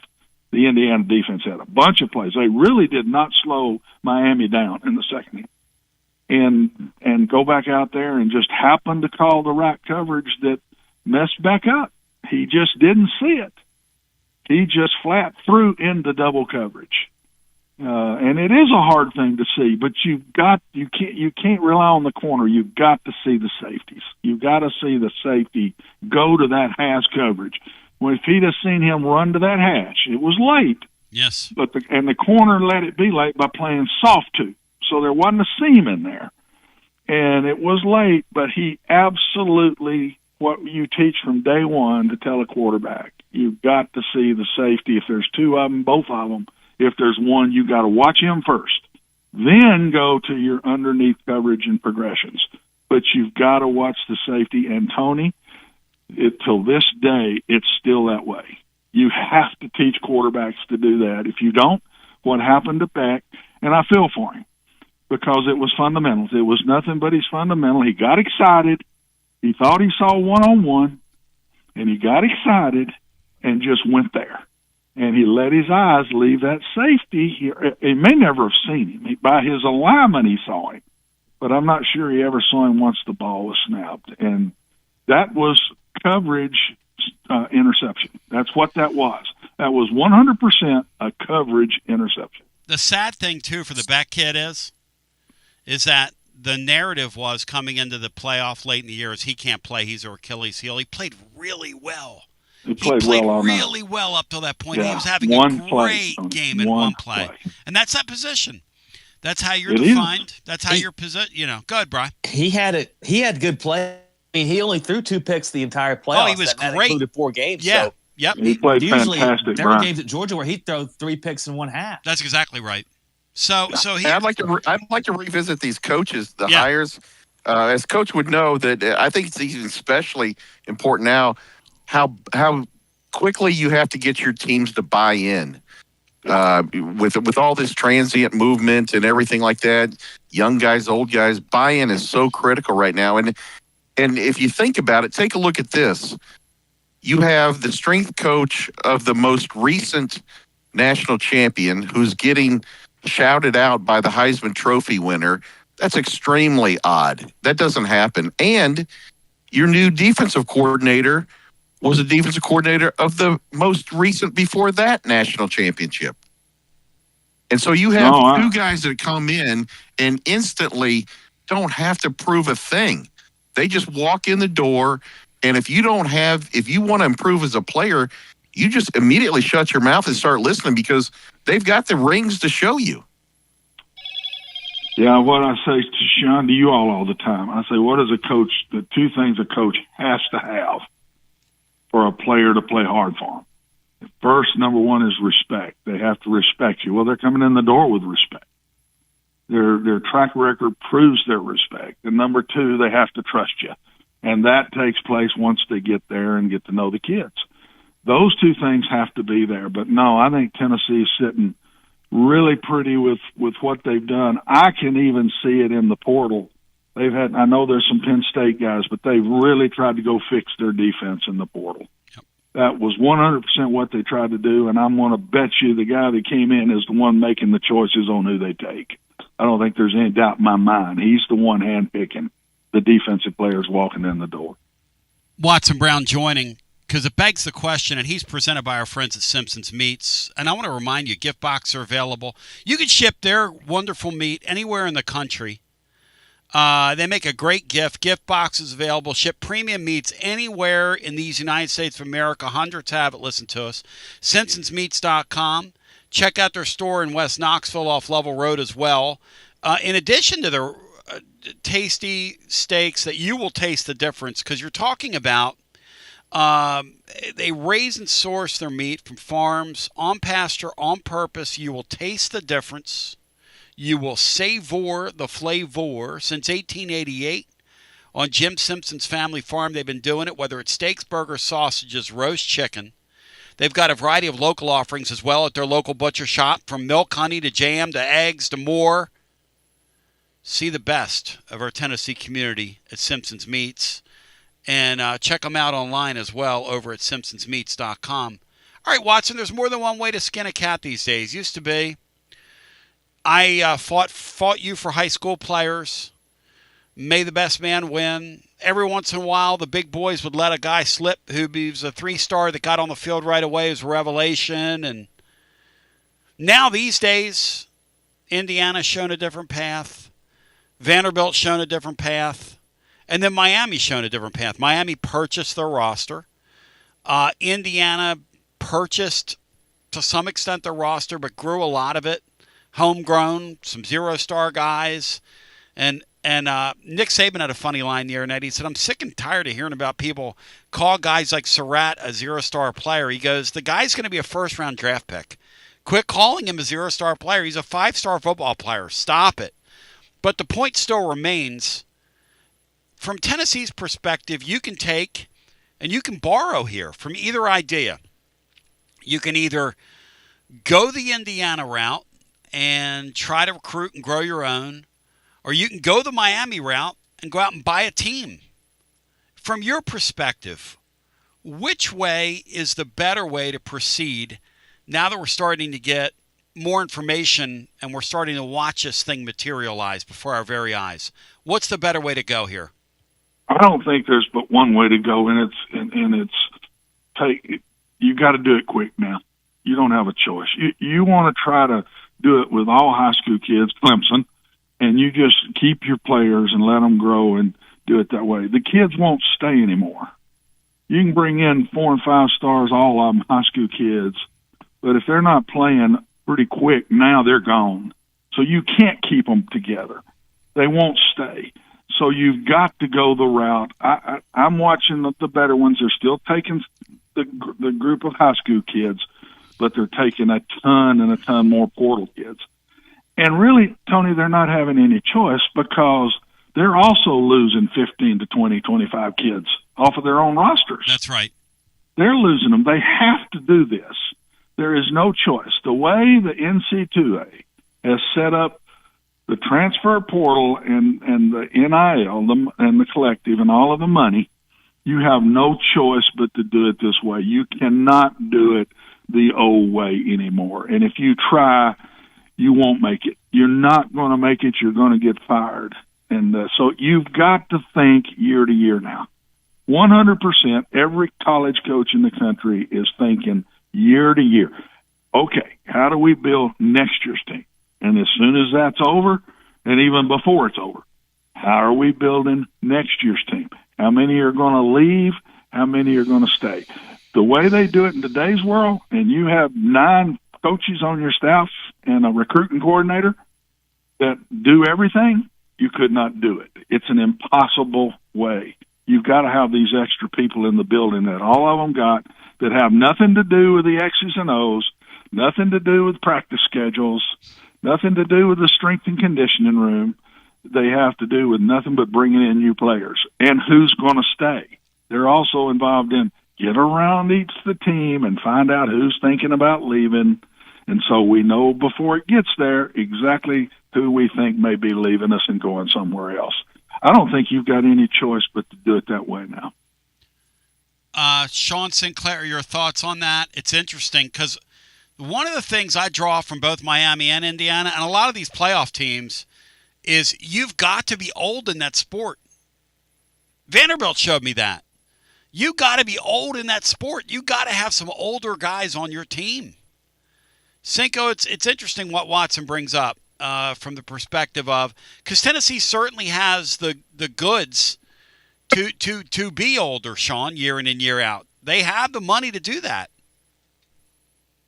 Well, they do, and I agree with Coach. There's a thing, old man strength. It is what it is. That's forged by a number of years. There's no way an 18 or 19-year-old is going to compete physically with a 23-year-old. I don't care if you're 3, 4, or 5-star. And speed's different, but when you're talking about line of scrimmage and kids that have been in weight and conditioning and meetings and on the practice field, they've been in classrooms for 4 and 5 years. They've been kicked in the fanny before and learned how to get up. They've taken to tough coaching. They're through the homesickness. Heck, they may even be married. They have total different priorities than an 18 or 19-year-old kid. No way is a child going to compete with a man. It's not going to happen. He's dead right, Tony. Sean's right on it. That's another piece of this. And I love it when they say, well, he was a 0-star. He was a 2-star coming out. What the heck does that matter? You're looking at him now after he's played 3 and 4 years. What kind of star is he at this point? I love that. Not what he was coming out of high school. No. I mean, Mendoza's the perfect example of that. Yes. He tried to walk on at Miami. He lives 2 miles from the campus. They still live there. And Miami wouldn't take him. And so he ends up going to Cal. But look at what he is today compared to what he was coming out of high school. You can't. This talk about high school, what he was in high school, means nothing anymore unless you're taking him out of high school. After that, throw that out. What has he been the last 2 or 3 years at whatever school he's at now? The other thing I like about Cignetti that he says out loud, which is a very interesting thing that I've never even considered, but it's a rather intelligent way of looking at this. He says, I want production over potential. In other words, if I'm going into the portal, give me a guy that's been productive somewhere. Don't show me your resume is that you have all this potential. You can run fast. We put a clock on you, and you do a nice shuttle, and you do this, and you do this, and you do that. Give me somebody, when I flip their baseball card over, Watson, that I see some good numbers somewhere. I think I think it's a great way of looking at it. It's the only way to look at it. It's so much easier to take somebody out of the portal than studying a high school kid. Because I don't care what you say, you've seen him make plays, but he might be making plays in high school and single-A football when he's so much better than everybody on the field. That's still potential, I don't care what you say. But now when you're taking one out of college, you're looking at production, period. All these guys, first, what do they do first when they find out about a kid? What do? They go to the computer and watch the tape. You start watching tape immediately and you watch him play. It is so much you shouldn't miss, because if he's made plays at Cincinnati against BYU, he's going to make plays for you at Texas Tech. That's just flat fact. It's not single A football. You're seeing him play against good players, and therefore that's what you do. That's why they're taking some of these FCS kids, and they're all being good players because they've lined up against a very solid player. No, it's not a Power 4 player. Yes. But they're watching him make play after play after play, Tony. They're not guessing. It's so much easier to recruit in today's world than it used to be. And these 1AA teams get on the field with these D1 programs now, Watson, and they don't get hammered like they once did. I mean, it's no, not the good ones, not the better ones. Like Montana State, for instance, C was telling me that they power ratings wise, like if you put those two teams, feed them into the computer, right? Montana State's like a 4 or 5 point favorite against the Tulane team that made the national playoff out of the group of 5. People wouldn't believe that. You believe it because they've got very good football players. No, I've gone and played some of those conference teams when I was even at Tennessee Tech. There is a difference. That those two conferences, the better teams in those two conferences are group of 5 schools. They could go today and be top group of 5 schools. Take the team they had this year and move to the AAC, and they would compete right there with all of them. There's not that big a difference. Now, the further down you go, there is. But that top 10, and most of them come from those two conferences, the top 10 FCS schools could go be group of 5 schools today. I don't think fans realize. I don't think fans listening to us, Watson, I don't think they believe that. Well, I 100% I've done believe it. I've done it. I've lined up and played them. I was a Power 4 guy. I was a Group of 5 guy. I've been an FCS guy, and I've been a Division 2 guy. And I'm telling you, those top FCS teams, they're not Power 5 ready, Power 4 ready, but they're dang sure Group of 5 ready today. And I talked to a couple people that went to that championship game in Nashville. They were blown away by the level of play they saw. They thought it was going to look like, like maybe an upper-level high school game or like a D3 game or whatever. They were blown away by the athletes on those fields. Well, I mean, we've got a perfect example in the playoffs. The Ole Miss quarterback came from a Division II school. D2. Yep. He came from a Division II school. Yep. So, and the other thing, guys, that these coaches are going to have to understand, these better teams that are getting good quick have got 1 or 2 sugar daddies they're going to. The collective is very important through all the money you raise. But on top of that collective, you've got to have a go-to guy. Danny White. Where you're sitting there with the fighting LSU for a quarterback, and I'm not bringing that up. But whomever. You're right. I'm just You're pick right. 2. You're right. If you're down to the wire and you need another $1 million, you got to be able to pick up a phone and say, I got to have $1 million. And the guy says, you got it. You got to have that in today's world. If you don't, you're not going to make it. Go ahead, Brian. You were trying to say. Yeah, if you put Montana State or North Dakota State in the MAC, they would hammer those teams. And they would roll. I think they win it. I think they win the MAC. They'd hammer those teams. Are you kidding me? They'd win the MAC, in my opinion. If they didn't, they'd be right there. They walk in. I think that's any of them, Brian. I'm going to throw it right there with the AAC. I'm telling you, those teams, a lot of those schools that have been that good are the school in that state. And it's like the University of Tennessee or the University of Alabama. You go to North Dakota. North Dakota State is the state school in that state. And you can't tell me that's the difference to me. They're getting everybody in that state, just about, and they're not fighting a group of 5 school for them and a Power 4 school for them. They're getting their own players because they're it. They are the state school where those kids want to go. All right, Watson. Who's the Super Bowl on the way out here? Let's because Watson's got to roll. Who's the Super Bowl, Watson? Who you got? Whoa. I just think Denver cannot win with a backup quarterback. So I don't think there's any doubt in my mind New England's going to be there. Yep.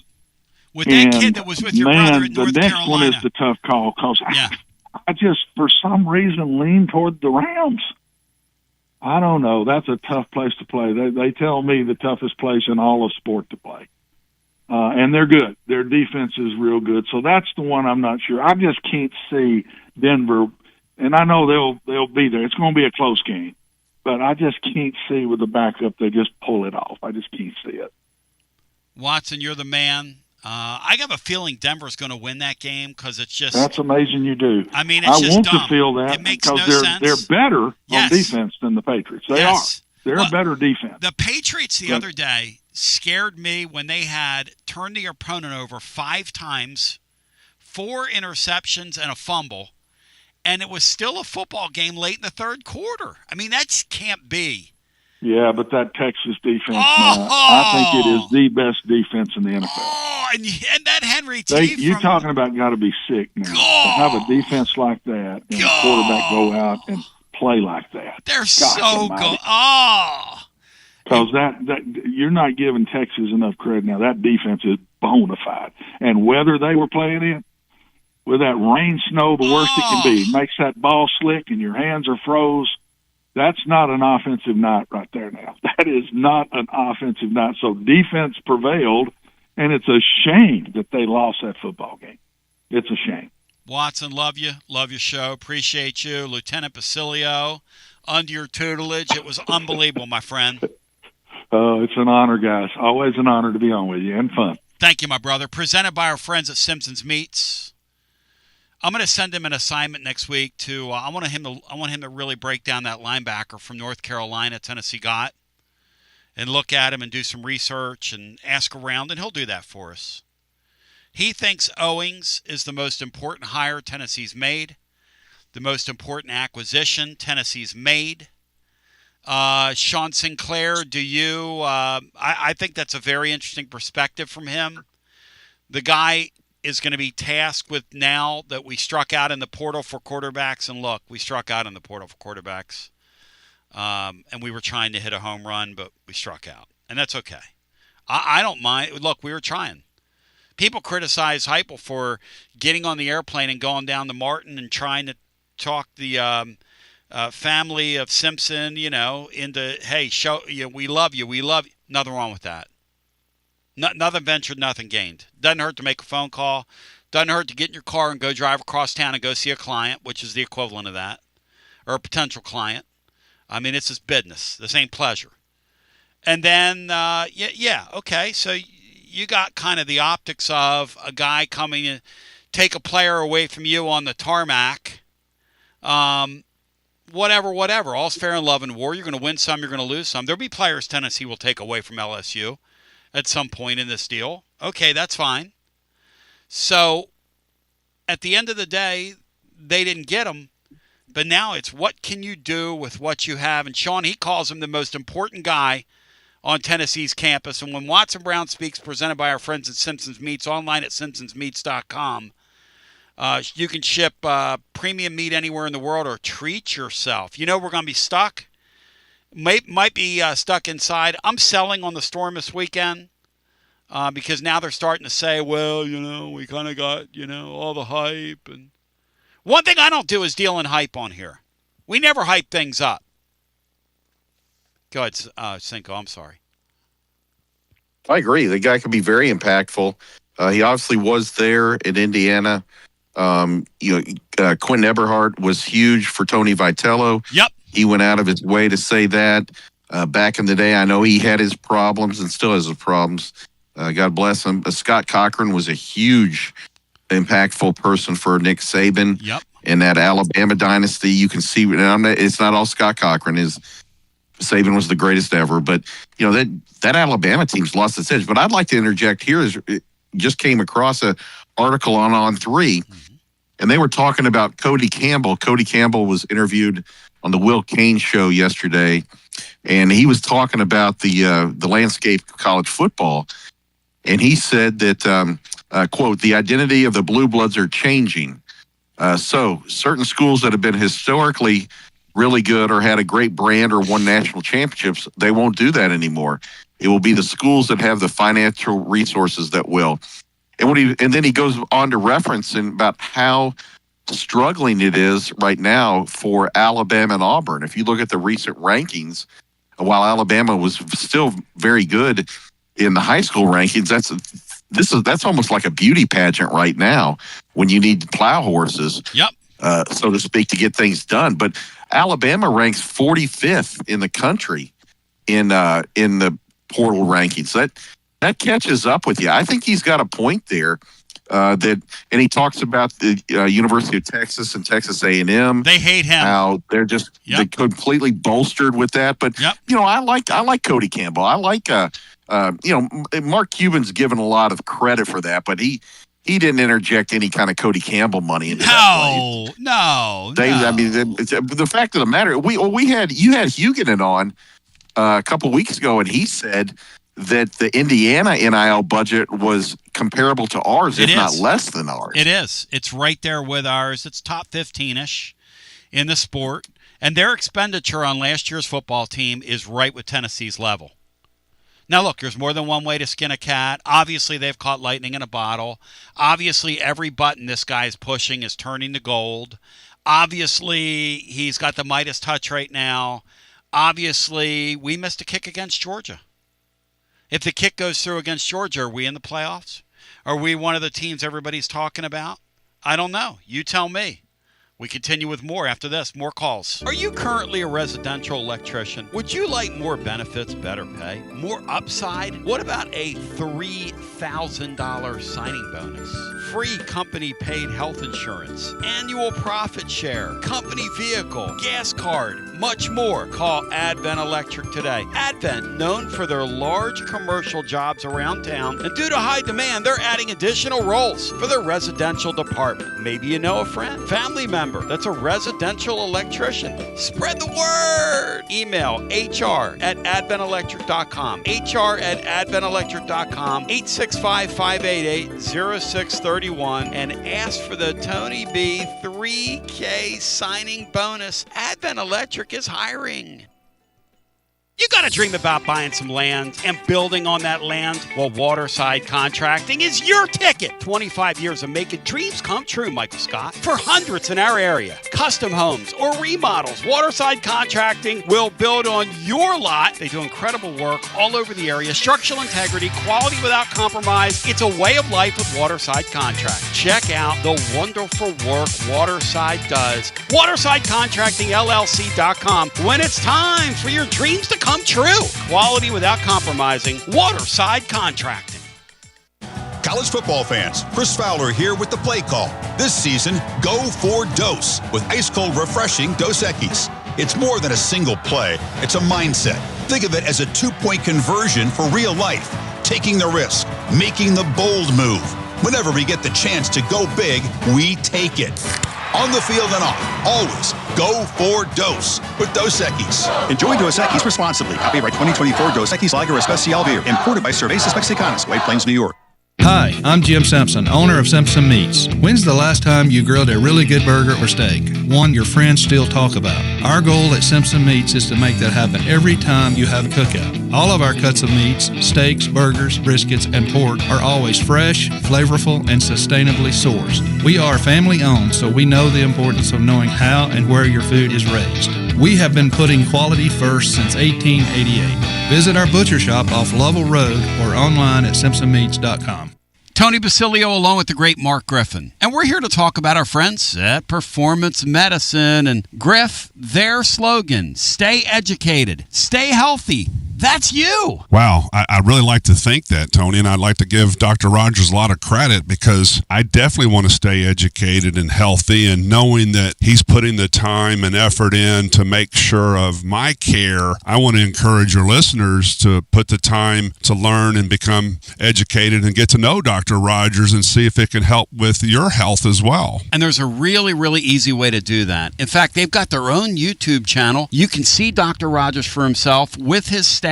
It's called The Performance Medicine Show over at the Performance Medicine channel over on YouTube. Also, more information at performancemedicine.net. To our friends in North Knoxville, a brand new location over in Fountain City, now accepting patients. So many ways to reach Dr. Rogers. And like they say, stay educated, stay healthy. Performance Medicine, online, performancemedicine.net.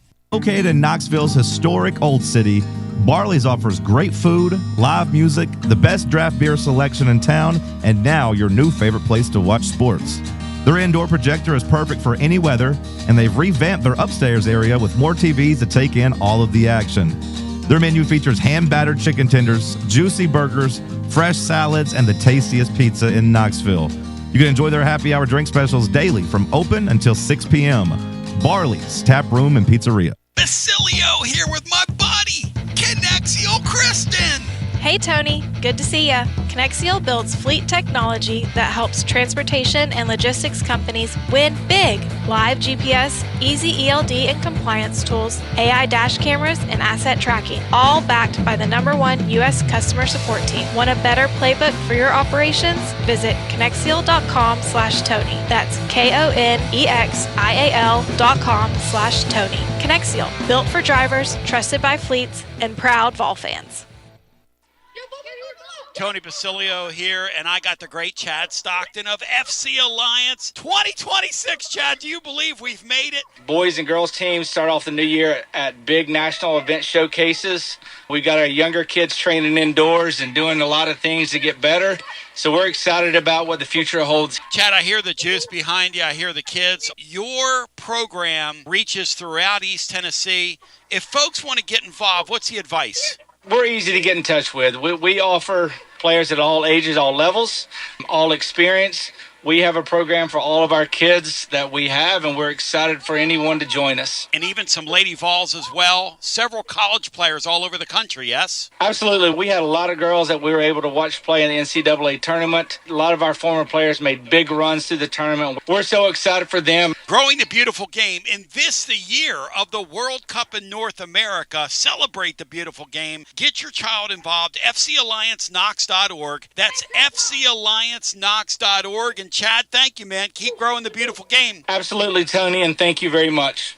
Preparing food for a big gathering can really take it out of you. That's why you need to call Calhoun's and check out their selection of party platters. Whether you're hosting a party for the big game, a reunion, or just an everyday gathering, a Calhoun's party platter is next level. Choose from Calhoun's always excellent chicken tenders, fly with Calhoun's wings, or boneless wings with a variety of dipping sauces, award-winning next-level melt-in-your-mouth barbecue ribs, or delicious spinach artichoke dip, or get one of each. Plus, if you're doing burgers or sandwiches, Calhoun's has lots of side dishes like spinach Maria, baked cinnamon apples, Smoky Mountain baked beans, or creamy coleslaw. Available in pints, quarts, and gallons. And to finish things off, pick up one of Calhoun's great desserts to go, including homemade cheesecake or key lime pie. Calhoun's, simply your go-to party headquarters. With 9 locations all over East Tennessee, you can order online and just pick it up. Calhoun's, one of the Copper Cellar family of restaurants, along with Chesapeake's, Copper Cellar, Corner 16, Cherokee Grill, and Smoky Mountain Brewery. Eat local,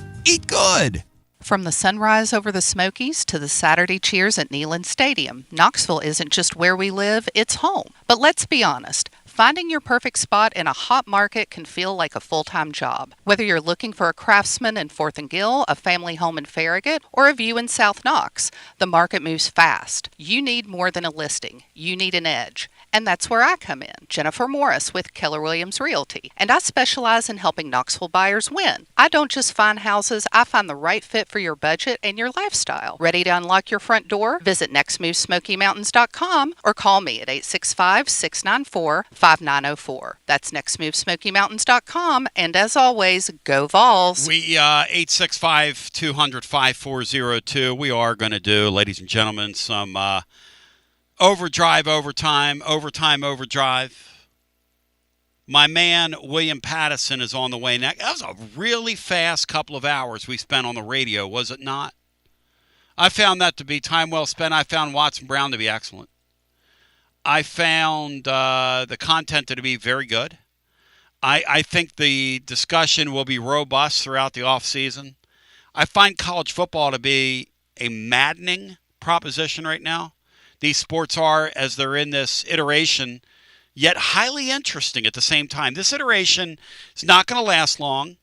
And in a way, I'll be kind of glad to see it go, and yet sad to see it go.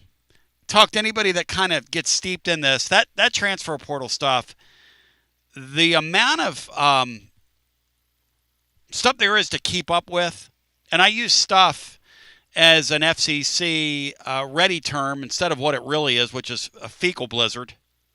I can't imagine, though, what it's like to be in the middle of that. But in the meantime, we have a great 2026 to look forward to. And we have a great overtime to look forward to. And you've got, those of you at Fan Run, have the great William Pattison to look forward to. It's all ahead. We love you. We appreciate you. Peace. And peace in the Middle East. You're listening to FM 105.7 and AM 1340, WKGN Knoxville, and W289CU Knoxville, Fan Run Radio. And for the rest of us, there's this little thing we call overtime, and if you want to get in, 865-200-5402.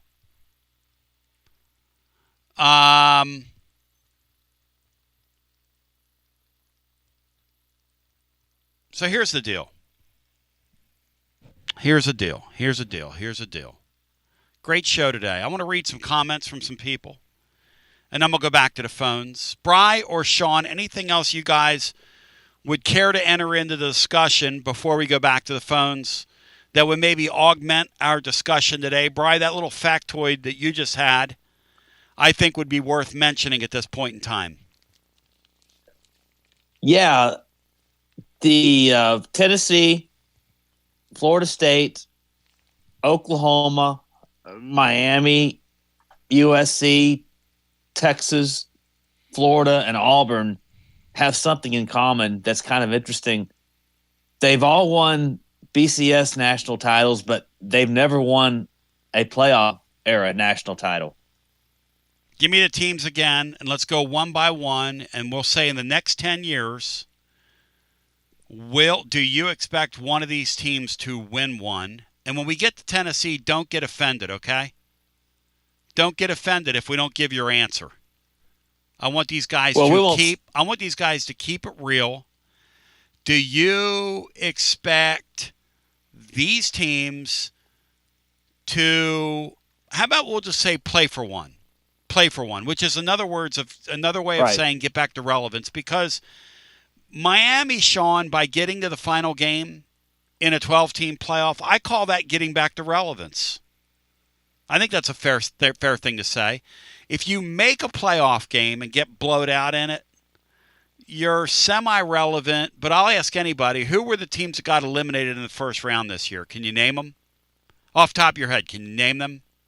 The two group of fives got eliminated, and Oklahoma got eliminated, and Texas A&M. Outside of Brian Hartman, who's a human computer, could anybody else do that?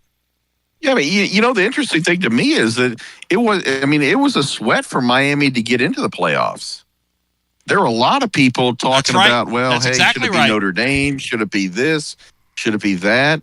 And they obviously established their worth, moving through the playoff, but their entry or their participation was not guaranteed. All right, so let's go through these teams real quick, and then we'll go back to our phones at 865-200-5402. And a fellow or a lady fell off because they didn't know how the game was played. They didn't realize I was going to overtime.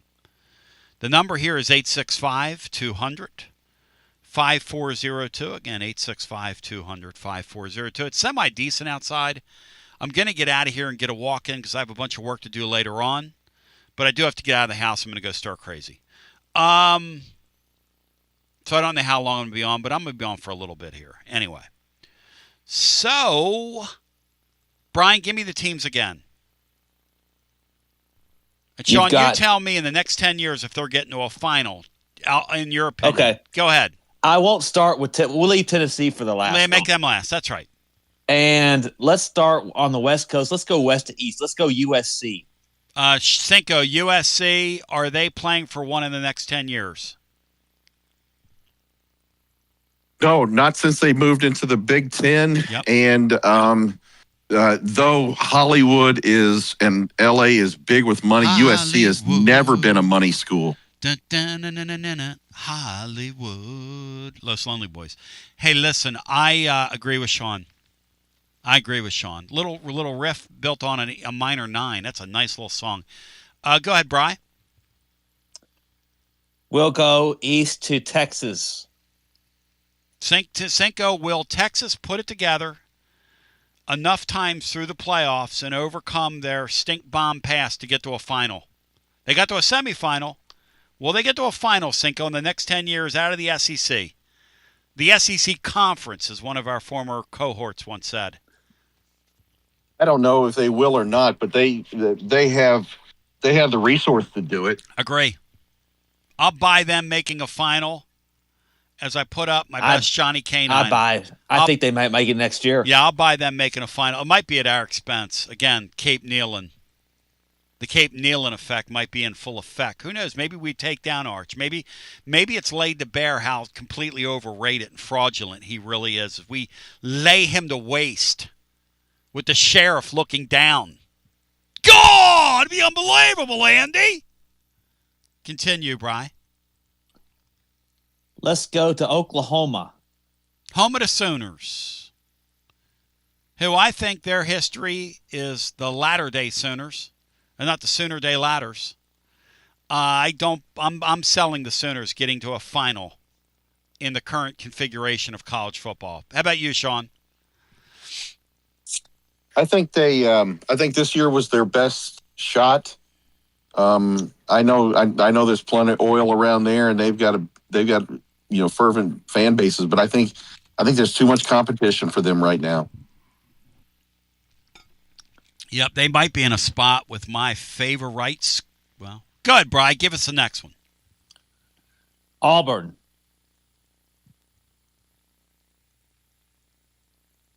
Not a chance.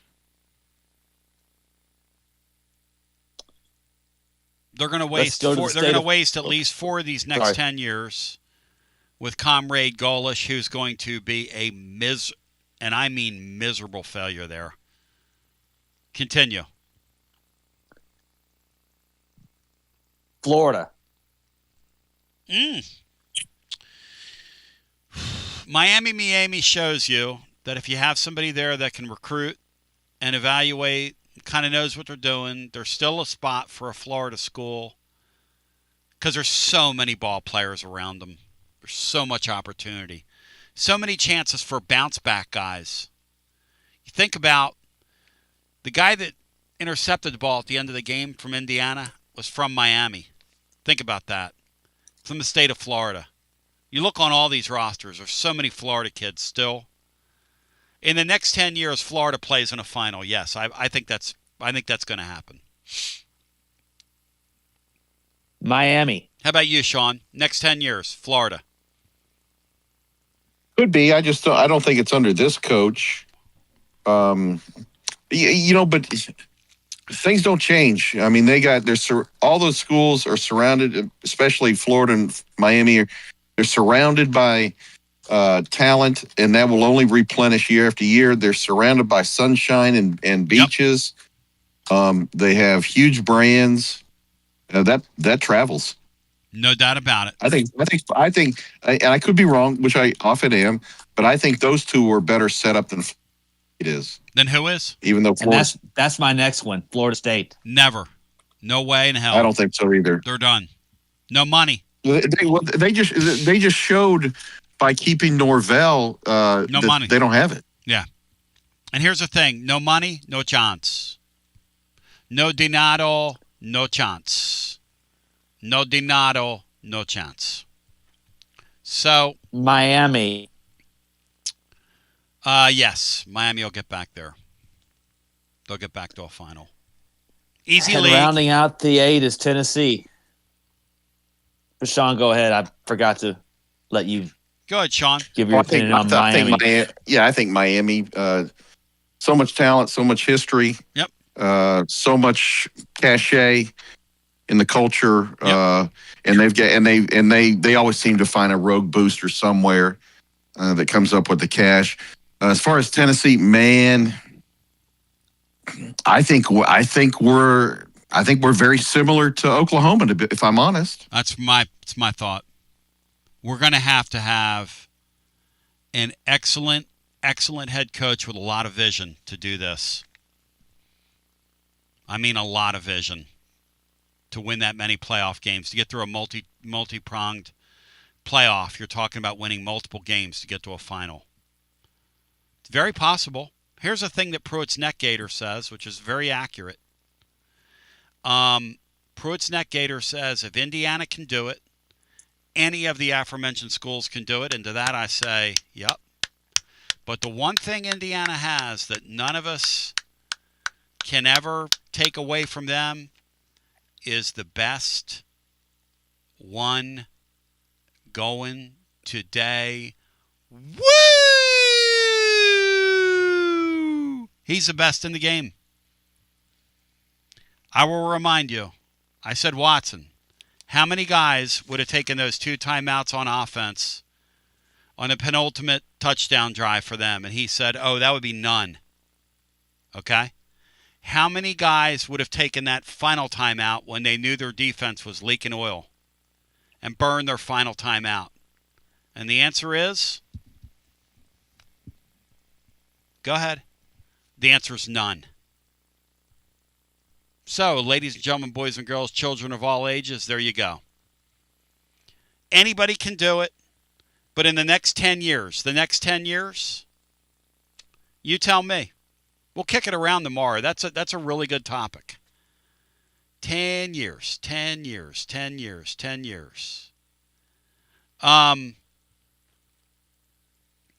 Yeah, I think Oklahoma and us are in a similar spot. Definitely could happen. But you know what you got to have?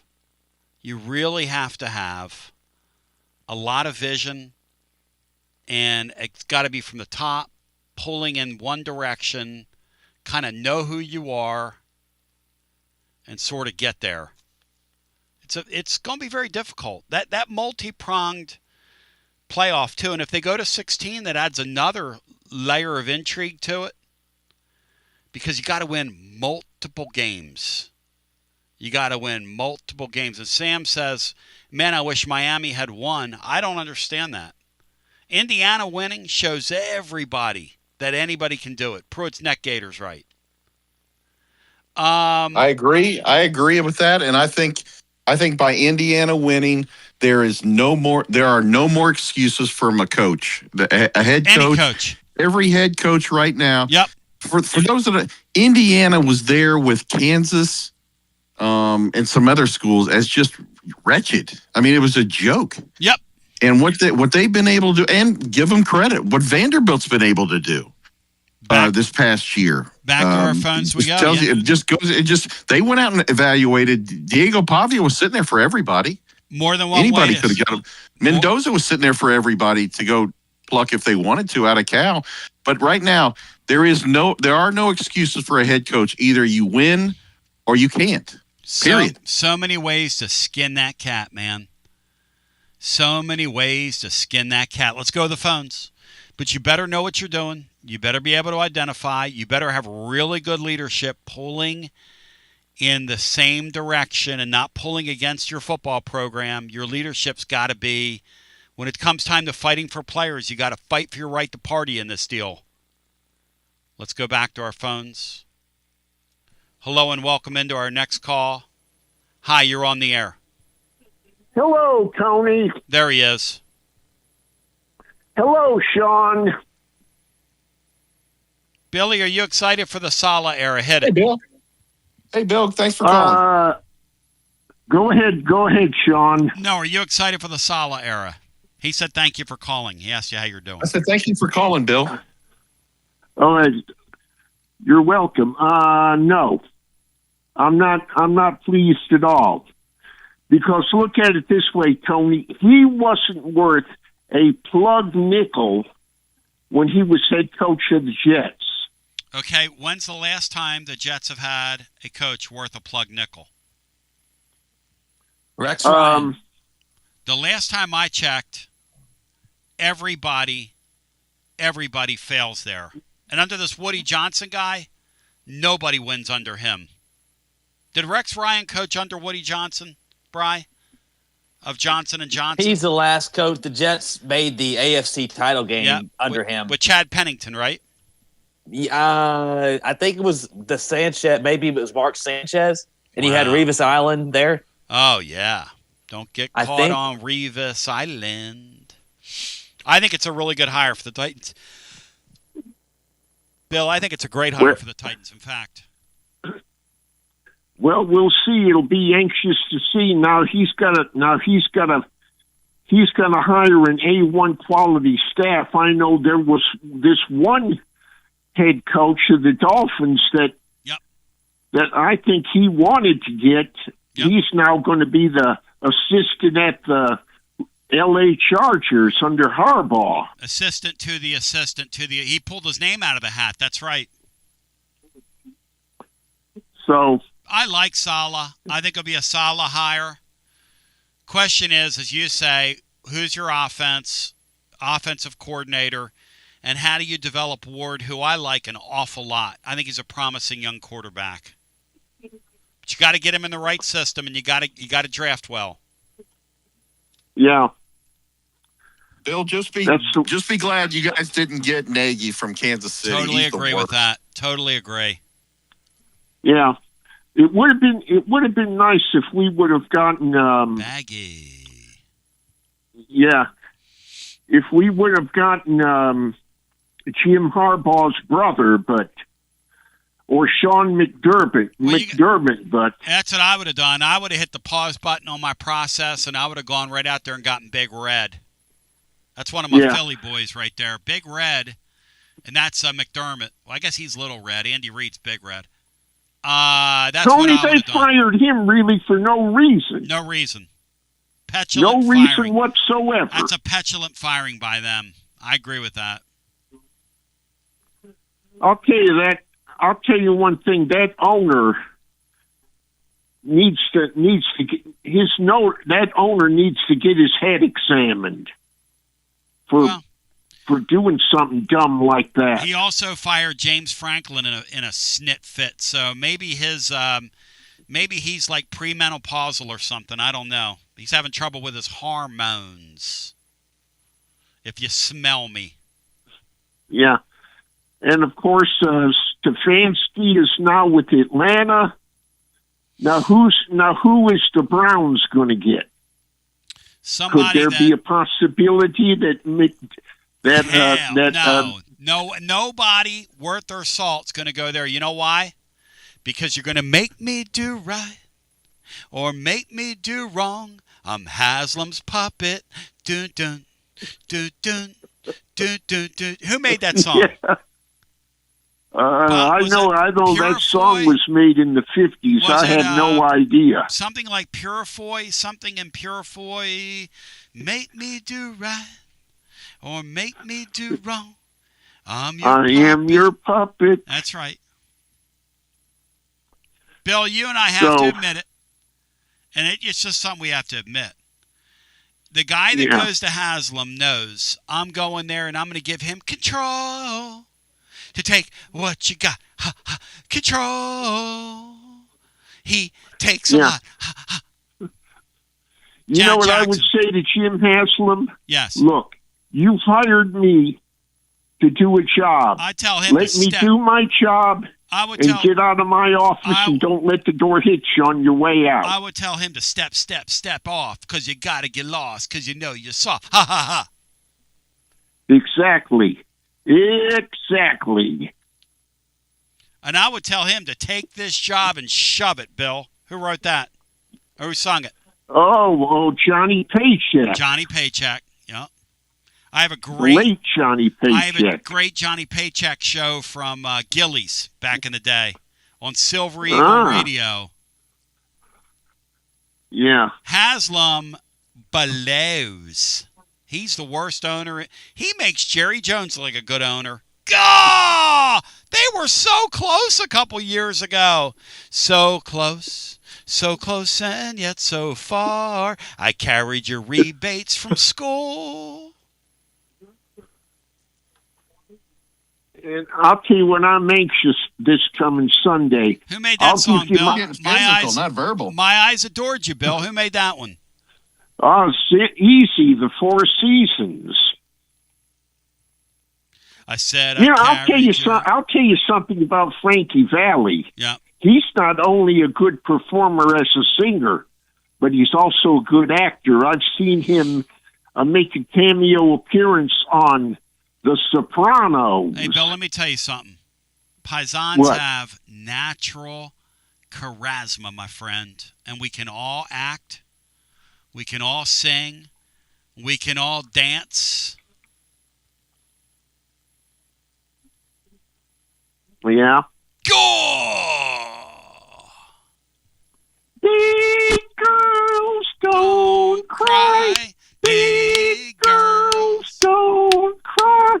Big girl. No more girls don't cry. They don't cry. Why would people ever listen to this? It's beyond me.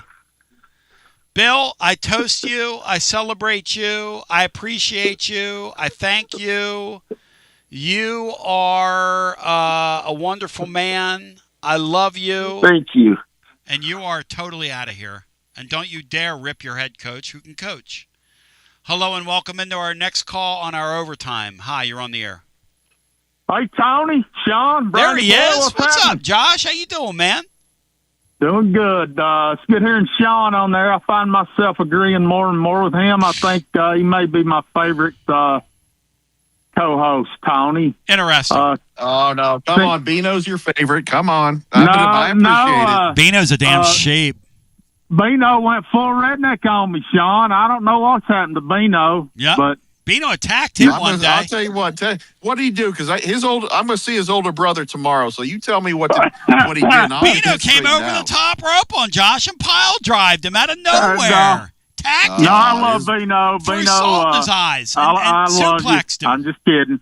Yeah. But Tony, I really national championships and stuff. I don't even. It's not my priority at the moment. Yep. I would. We're going on 30 years since we've won an SEC championship. I'd just like to maybe go into the last, just play in a championship game again. I think Danny White would have been a lot better than Hamilton or Hart. I think we would have had we would have been in a lot better shape if we would have had Danny White during those years. But I kind of feel like he's the wrong guy at the wrong time, Tony. I mentioned common sense. You can kind of look around, not only nationally, but just look in the SEC. Ole Miss, who's a perennial bottom feeder, they turned to the portal and, they outclassed everybody this year. The proof is staring us all right in the face. How we could be younger than we were last year it's just dumb. I don't see how anybody could look at college football and come to that conclusion. And when you have all these teams with all this money, the margins get super slim and details really matter. And we are not in the details, Tony. I think that's accurate. Now I'm hoping that these staff additions help with the details. I worry about, like Sean said, that this guy on offense has too many family and too many friends. And I'm Tony, it's just a concern of mine. It's just a concern. Yeah, I'll say it out loud. I agree. I applaud the changes. Yep. But everybody wants to revert back to thinking, well, we're just going to end up in the Butch days or the Dooley days or the Pruitt days. But the game has completely changed. Completely changed. There's never been a time where you can rebuild a program quicker than you can right now in college football. You can completely turn around your program in 1 or 2 portal classes. There's no doubt, but you have to want to do that. Now, I'll tell you this, Josh, you've got to be heartened by the fact that Tennessee looks like they're getting into the mid-20s now. I am, but yes. But are we spending our money? Where is the money allocated? That's going to tell you the tale. Are we still spending it on high school kids who are not even going to see production from, at least not at high levels? Or are we spending it on portal kids? Tony, like I said, it's the details, man. Josh, where were you? Where were you when you saw Danny White's comments about us still being on probation and him using that as an excuse? What was your reaction to that? He enrages me so much, Tony. I'm reluctant even talking about it because I think I'm in the super minority. I'm kind of out on the. No, walk me through. Walk me through this. Walk me through this. Where were you? Because I know you travel a lot. Where were you? I was probably coming back from Spartanburg to toward Tennessee. And how did you find out about those comments? Did you read them on your phone? Did somebody text you? No, I usually catch them. I listen to you and Russ every day, and you know, I try not to call as much because I usually just show my ass when I do, and I'm trying not to do that as much. But I'm an old guy. I mean, I kind of like the old traditions, and a lot of those memories, they mean something to me. I mean, there's meaning. When I go to G10, I parked and tailgated in G10 for every game for 8 straight years. I have so many great memories with family and friends, and so the meaning to me is different than the majority of the fan base, but it kills me when I see people just kind of crap all over that, and all those special moments that a lot of us old guys had over there. G10 you know, garage. Yeah. Do what now? A buddy of mine called me and cracked on me. He said, "Tony, you act like the G10 garage is like the Wrigley Field of garages." I said, "What if it is? What if the people, they have such fond memories? They grew up there. They grew up on that garage. They grew up going there. They grew up tailgating in that spot." And I said, "What if it is the Wrigley Field of parking garages?" Yeah, it's just money's. Well, the older I get, the less I care about money. And yep. You know, I love MLB, and MLB it's destroyed, Tony. And it's destroyed because of money. You know what? You know what Major League Baseball needs, Josh, more than anything? A strike. They just need to lock them out completely. Lock them but out I think and they're start going over, and they're going to do it. I think they're going to. I think the Dodgers are colluding in the lockout, Tony. I think they're planning this. I think that's why they signed Turner. Myself. Well, let's think about this. They signed him to a deal off the Dodgers. He's like a top 100 player is what he is. And he's got like one of the highest AAVs in the sport now. For what? Yes. He is a mid player, not a superstar. Mid. He's a mid player. No, but I mean, they're already so loaded, Tony. I mean, how many more players do you have to get? Yeah. I mean, and that goes back to this. I keep hearing Danny talk about collective bargaining. Yep. But Tony, that's down the road, maybe 5-6 years. That's not going to happen till they come up with this super conference that they got up their sleeve, or this. There is why. If I'm a player, if I'm a top 300 player in college football, why in the hell would I ever want collective bargaining? I have all the leverage right now. There is so much turnover in this sport. That is a good point. That is a great point. You think you're going to organize college athletes? It's never going to happen. Not till they thin the herd. And we're so far ahead of the game, it's costing us relevance in today's game. And I understand he may have higher ambitions, but Tony, I just got so many years left. I'd kind of like to at least see one more SEC title before I hit my 70s. Do we do it before 5 years? 30 years, man. 30 damn years. Do we do it in the next 5 years? I don't see it with this leadership and this head coach. Like I said, it's the details, which our head coach is horrible at. Yeah, he's not good at details. And the leadership is he appears to have vision, but his vision is too far down the road to turn into any reality at the present time. As a great Matt Diskin says, who is very, very, very, very, hopefully tomorrow is back with us. But as the great Matt Diskin once said, and he's right about this, what did the great Matt Diskin say, Brian? What was I going to say that the great Matt Diskin said? Because I really need my food right now, Laura. I forgot what the great Matt Diskin said. He says a lot of things. I wish I could remember more of them. What was I going for? You were talking. He's pretty about, funny most of the time. Yeah, he was. It was going to be a crack.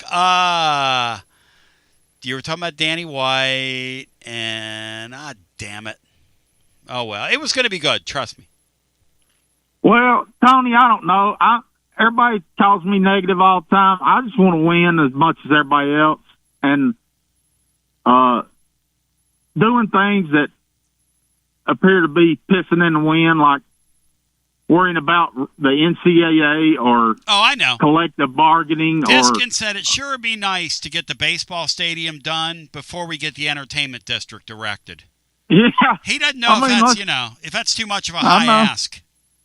Anyway, keep doing brother. what you're doing. See you guys. That is a shot. That's a shot right there. Well, I mean, how damn long? It's still not done, Sean. That What? stadium's still not done. That stadium's not done. What's lacking? I don't know, but my friends over at VIP Play ought to take some action on it. They'd be the only sports book in America. When will and put a month up there, or a month and a year. When will it be done?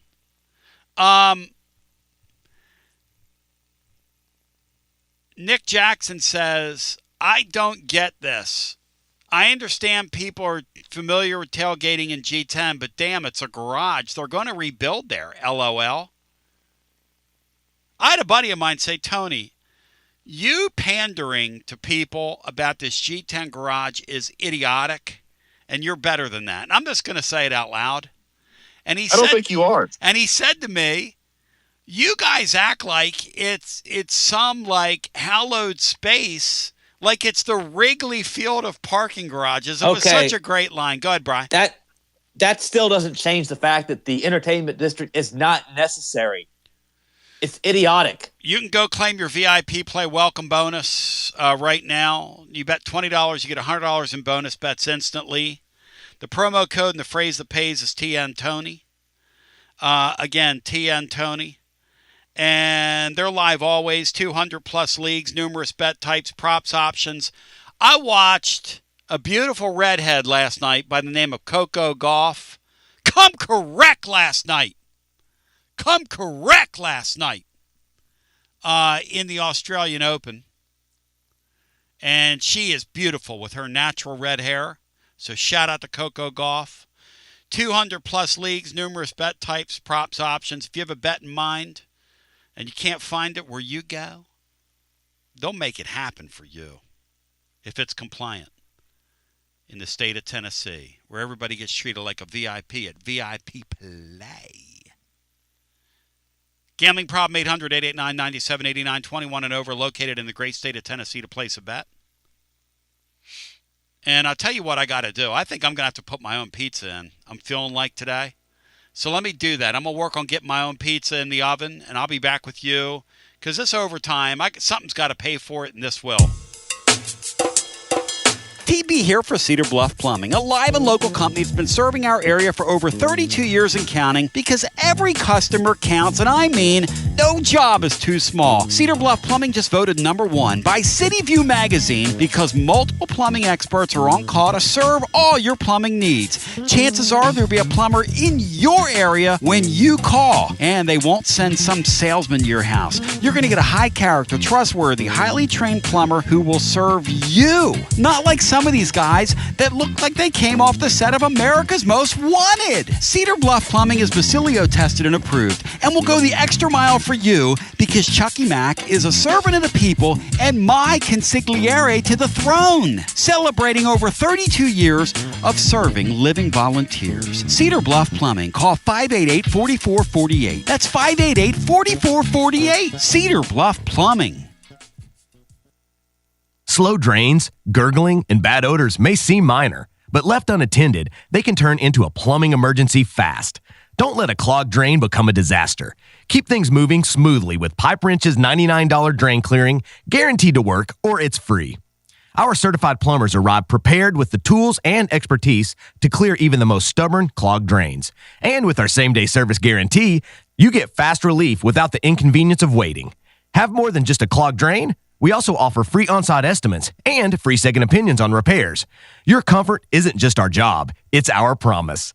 Schedule your $99 drain clearing online today at pipewrench.com. If we can't clear it, you don't pay. Pipe Wrench Home Services, trusted in Knoxville, Maryville, Oak Ridge, and neighboring communities for over 20 years. Same-day service guaranteed, or the visit is free. For residential main lines only, requires clean-out access. Visit pipewrench.com for details. Calhoun's invites you to leave the cooking to us all holiday season long. Between now and the end of the year, feast without the fuss. When you host at the holidays, don't you dare cook. Go absolutely next level with this offer. Between now and the first of the year, Calhoun's is offering an incredible deal on delicious turkey or prime rib dinner. You could feed from 5 to 10 people at your home holiday gathering, not lift a finger of preparation. The turkey dinner comes with amazing sides like mashed potatoes, peas, melt-in-your-mouth gravy, dressing to die for, fresh rolls, cranberry sauce, and homemade cheesecake. And the prime rib dinner features amazing melt-in-your-mouth prime rib, fresh mashed potatoes, au jus, green beans, gravy, rolls, horseradish sauce, and delicious fresh baked cheesecake. This amazing offering is available now through the new year. Call to place your order today. More information found at holidayfeedpack.com. Again, that's holidayfeedpack.com. Feast without the fuss this holiday season with Calhoun's, the taste of Tennessee. College football fans, Chris Fowler here with the play call. This season, go for Dose with ice-cold, refreshing Dos Equis. It's more than a single play. It's a mindset. Think of it as a 2-point conversion for real life. Taking the risk, making the bold move. Whenever we get the chance to go big, we take it. On the field and off, always go for Dose with Dos Equis. Enjoy Dos Equis responsibly. Copyright 2024 Dos Equis Lager Especial Beer. Imported by Cervezas Mexicanas, White Plains, New York.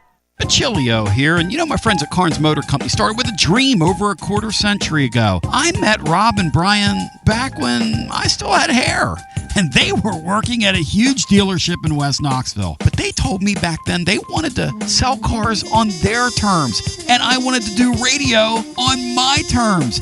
Their terms, just like my terms, are ultimately your terms. In both cases, you're the winner. A Car Guru's National Award winner with a 5-star rating on all sites, just like our Vols. Everything about buying a car from Carnes Motor Company is no hassle. They specialize in high-quality pre-owned vehicles between the $5,000 to $25,000 range. And if you need to sell a car, they'll either buy your car or they'll help you sell it. Carnes Motor Company also has a top-notch service department. Therefore, every vehicle is rigorously inspected and serviced prior to delivery. So you're guaranteed to get a quality pre-owned vehicle every time. If you need a place for service, they've got you covered. Come be a part of the Carnes Motor Company family and tell them you heard about it from B. Online at carnesmotor.com. Oak Ridge Highway, 1 mile past the Carnes light. Carnes Motor Company. Basilio here reminding you that when you want to sell your extra tickets to the game, you don't want to give your life away online with all your personal information just because you want to sell a few extra tickets. Clark Moore at Select Ticket Service will gladly buy your extra game tickets and your extra parking passes. And the best part? Clarky Boy pays cash. 865-919-1016. 865-919-1016. Clarky Boy pays cash at Select Ticket Service. Clarky Boy pays cash. TB back with you. All right, here we go. Let's take it home today, shall we? It's pretty next level. Not going to lie to you. It's not bad outside. I just poked my head out. I'm going to go get me a nice walk. Let me clear my throat. 865-200-5402.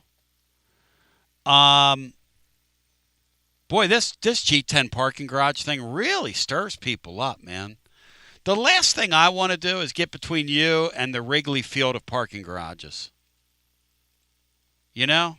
And Sean, when you put it in those terms, and you really lay it out there that it's the Wrigley Field of parking garages, it does say it all, doesn't it, Sink?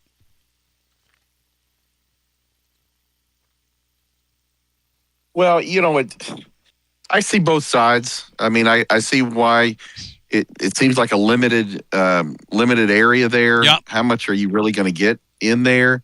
Is it going to tuck in there? Is it going to take away from Calhoun's, another thing? I don't know. It seems like it's only a game time add-on. Yep. The other problem is I happen to sit near the that porch that they put in a couple years ago. I hardly see any people in there. When people bring their kids, most of the time I see them put their kids under, nowhere to sit. They put their kids under the benches. I mean, under the high tops to keep them from getting sun. I don't know. A lot of things are professional and a lot of things are college. And sometimes you just got to know your audience, and you got to know your lane. And I think sometimes mistakes are made when you try to be the other when you're pretty good at the one. It's a really good point. The two have never been more blended, though. My daughter went up with Anthony, and they were watching the Sixers game. She said, "Dad, it's the worst. They play music while the ball's in play." I said, "Yeah, that's the NBA experience. Just blasting you with sound, just blasting you from the minute you walk into one of these sporting events, just bombarding you with sound, and a DJ screaming at you. You think people want that? They think people want that. Maybe people's attention spans really are that bad." Hello and welcome in. You're on the air. Is it the actual parking garage, or is it like the people you make memories with at the parking garage? That's what my question is, honestly. I've been there a handful of times. Listen. I'm just curious.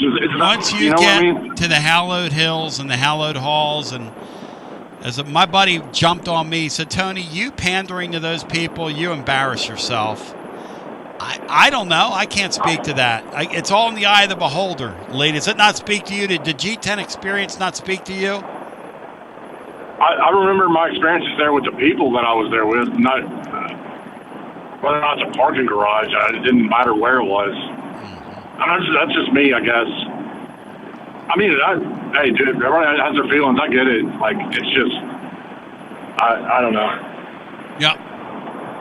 I mean, look, I've never met Danny White. I'm pretty sure he's not the kind of guy I would ever really want to hang out with or have anything in common with. Yeah. But I do know that he has a job that no matter what decisions he's going to make for the majority of things, he's not going to make anybody happy. He's probably going to piss a lot of people off, regardless of what decisions he makes. I just know that's that job. He's got to manage a $1 billion industry. It is what it is. I ain't ready to go back to Phil Fulmer running things over there. I know that. So. Now, that's a cut. Cinco, that's a cut. If you put those two side by side, I'm choosing Danny 10 out of 10 times. No, that's a very good point. However, I think we've come to a point where in culture that you're either 100% in or you're 100% out. And I think I can make the argument that Danny White's been a great athletic director in a lot of the things that he's very good at. And I think there's some things that just aren't his thing, or he's made some decisions that can be questioned. I don't see a problem with that at all. I could be absolutely 90% for Danny White and still say, this one looks like a misstep. That's why I asked earlier, who would you want to replace him? That would be better. I'm that not worried about replacing anybody. And I don't know that's obvious. Like I said when we were saying it, and that's not to you. That was just to no. But back in the day, you could only think of Jeremy. Was it Foley? Jeremy Foley.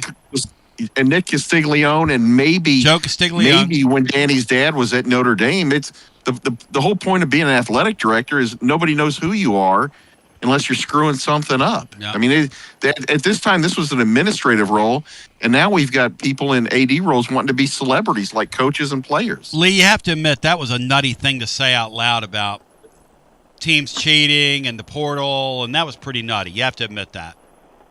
That's weird. Yeah, I mean, like I said, I think the guy's he's a little odd, man. Like, he's not my cup of tea. I don't think I have anything in common with him. And I probably don't really like the guy, but he's got a job to do. That's, I don't know. I'm sure he does it a lot better than I'm sure I could do it. You know, right now things are much better up there than they were in the past, all sports. So, you know, I know people get on about ticket prices. Like, look, I got news for you. The ticket prices were going up regardless if it's Danny White or anybody else over there.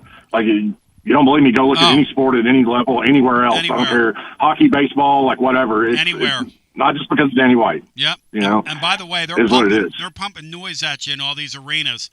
The Predators, the time we went in November, the sound was ear-splitting in that place. You need you need things to put in your ears to keep the sound down, just to not have tinnitus when you walk out of there.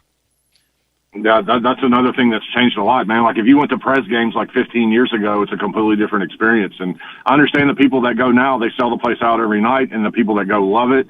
It's not for me anymore. Like, I had season tickets for like 9 years, and I gave it up because it's not really for me anymore. Like, totally agree with that. Nothing's organic. Like, nothing's organic in that arena anymore. It's all contrived. Like, it's just, you know. Yep. But anyway, real quick, the Robert Saleh thing. Look, if Cam Ward turns out to be a good quarterback, then Robert Saleh is going to be fine. If Cam Ward can't play, then Robert Saleh is a dead man walking. That's pretty much all it is to it. It doesn't really matter. It's all about that quarterback. So, who would you bring as a coordinator? Is there anybody that has a link to him? Are you hearing any names that kind of jump out at you, or do they already have one? I mean, I did hear Mike McDaniel the other day, but I guess he's gone now. So, I mean, I would have loved for him to have gotten McDaniel. I think McDaniel's pretty sharp with offense, but, you know, like I said, it's all about whether or not Cam Ward can play or not. Otherwise, what's the difference? I think he can play, Lee. What do you think? I think he's an okay player. He looked pretty good to me. I think I can see why people would think he would be a good player, and he didn't really do a whole lot to show that to you. But then again, like, his best weapon was like Gunnar Helm and Chike Oduze or whoever. Like, those were his weapons, and he had maybe the worst coach ever to coach an NFL team, like in Callahan, as his coach. And then they brought in a corpse, Mike McCoy. Like, so I mean, who really knows? You know. Imagine being a Titan fan and paying for that. You talk about terrible management. Oh, they're going to start paying once that new stadium opens up. Trust me, they're really going to be paying for it. And here's the thing the Titans do, too. They rely on the brokers to buy their tickets, who then resell them to the people that travel to the site and take over the stadium weekly. That is the plight of Titan fans. Can you imagine that, living Vol fan? Because you walk into your stadium and you're in the minority just about every weekend. Lee, am I lying? Yeah, that's the way it's been ever since Nashville became the hit city. Man, once those schedules come out and people see they're playing the Titans in Nashville, that's the first ticket they buy. They can't wait to come here. Those people that I know in Philly, I mean, I'll tell you what was crazy. Anthony and I went down there one of the last times the Eagles were there, and there were like 6 or 7 people from our hometown there. Not Philadelphia, like the little town that I come from outside of Philly. I'm like, what are you people doing here? What are you people doing here? And they're like, what are you doing here? I'm like, well, I live in Knoxville. I'm like, well, we wanted to come down, and do the Broadway. And I'm like, well, what'd you think of it? And they went, it's pretty overrated. And I said, yeah, spread the word. Yeah. But anyway, I was just going to holler at you real quick because the game the other night was pretty awesome, man. I thought Miami was actually a better team, to be honest. I know I'm probably in the minority thinking that, but they had better line play. They had better line play, and you had a good bet on that game. They had better line play, and you had a good bet, and you covered, and you would have won. They would have won the game if Cignetti didn't take that timeout and slow things down. They would have lost. Indiana was getting ready to lose that game. Yeah, I mean, ultimately, the block punt was everything. Like, that's the biggest play of the game. Like, that probably decided. Then the 2 fourth down conversions. Like, I thought Cignetti had an uncharacteristically bad game managed. Like, he didn't manage that game great. Like, I thought he screwed up the end of the first half with his timeouts, and then he was going to kick a field goal on that fourth down. Yes, he was. You know, that Mendoza ran it in, but he couldn't get the field goal team on in time, so he called a timeout and ended up changing his mind. What I don't get is the next possession after Miami answered, and it's 4th and 4, and you got a chance to end everything there with the ball in Mendoza's hands. After you went for it twice the drive before, and you decided to kick a field goal to go up 3-6. That is a terrible move, man. When it became 4th and 6, I stand with Lee on that. Now that's lost to history, but you went against, and that's a guy just that was going to win regardless. But that's a great point you bring up. Here I am, super, super, super aggressive. And then I got the ball. What's the difference between 4th and 1 and 4th and 6 when the ball's in that Mendoza's kid's hands at the end of a game? But here's the other thing. Here's the other thing lost in the fine print. The guy at Miami is such a bad game manager that the play for Miami there, if you have any hope of getting the ball back, is to jump off sides there. Jump off sides. Right? Yep. And these guys don't do those things. They're paid all this money, Lee, and they don't do the little things. Like, you got to jump off sides there. But Indiana beats you to it. But you got to come out of the huddle and jump off sides there immediately. You know what? A thing that I don't think people are counting on or giving credit for is the fact that there's nobody except for maybe Cignetti went early in his Saban connection. There's nobody in that program that has been there, done that. Miami, I know those Miami kids haven't, but that program has. Indiana's done nothing. And you're right. The noose was tightening, so to speak, at the end of the game on Indiana, and they still came through. I was incredibly impressed because the lights could have gotten too big for them in that program, and it didn't. Yeah, it's a great point. It's a really good point. Yeah, I mean, they're so well coached. I mean, they stay calm, and yeah, I mean, that's like I said, I take nothing away from Sig, but I did think he left himself open. Like, once you kick that field goal to go up 3-6. Like, you completely changed the game state there, giving the ball back to Miami, knowing they have to have a touchdown, and they're going to be super aggressive trying to get it. If you go for it and you don't get it, and they get it back down 3, they're probably going to end up playing for a field goal. But once you kick it and you go up 6, then you open yourself up to losing in regulation. I mean, luckily Beck has a noodle arm and couldn't make that throw when it gets intercepted. But yeah, it was an awesome game, though. Yeah, I was just, to see what Indiana can do. Like, I think they'll be in the mix. Like, did they get back to the title game, and do they look like this again? I don't know. No. But anybody that bets on them to win a national championship next year doesn't like money, okay? But it also, you look at Beck's whole career, anytime the light was brightest, you can look for him to make a mistake. Poor guy. Every time. All 3 games this year they lost, he ended with him throwing an interception. Sometimes it's injury, sometimes it's whatever. He just cannot finish. Poor guy. And Indiana, hey, listen, I agree with Brian. The guy was great in the playoffs. Great, except for 2 throws. He was great in the playoffs. But the throw they're always going to remember is that one. So that's kind of sad. What's that one? And the other thing is the Tony kid. That Tony kid is like one of the most special college football players I've seen in a long time, man. Like that kid should be playing in the NFL right now. I tweeted out if he should have been playing for the Bills on last weekend. If he did so, the Bills would still be playing this weekend. That's how good that kid is. And he's only, you ready? And I appreciate you. Kip Winger sung a song about that guy, Cinco. He's only 17. And if I heard right, I think I don't have it up here, but he wasn't a 5-star. No. To me, that's great. I mean, as a guy that followed that stuff for 40 years, it just watching the Tony get 3 years, reclassifies, comes in early, whatever he did. Yeah, that's exactly right. If you want to know what Cignetti is, Cignetti was pretty much John Chavis. That's the second time I brought him up today, but a guy that could never get a chance for his looks, his personality. I'm not saying he's handsome or not handsome, but it is what it is. He's dour as all hell. When guys like Derek Dooley can fall forward any number of times, there's a system there to keep people like Cignetti and Chavis out. And then he just had to crash the party. He had to go the Bruce Pearl route, start low, go high, and keep winning until you couldn't deny it. I disagree with a couple of the people that have put on the chat. I think Indiana winning is the best thing possible for college football. Back to the phones we go. Yeah, our fans hate Indiana for some reason. I don't understand it. I love Not that me, story. Tony.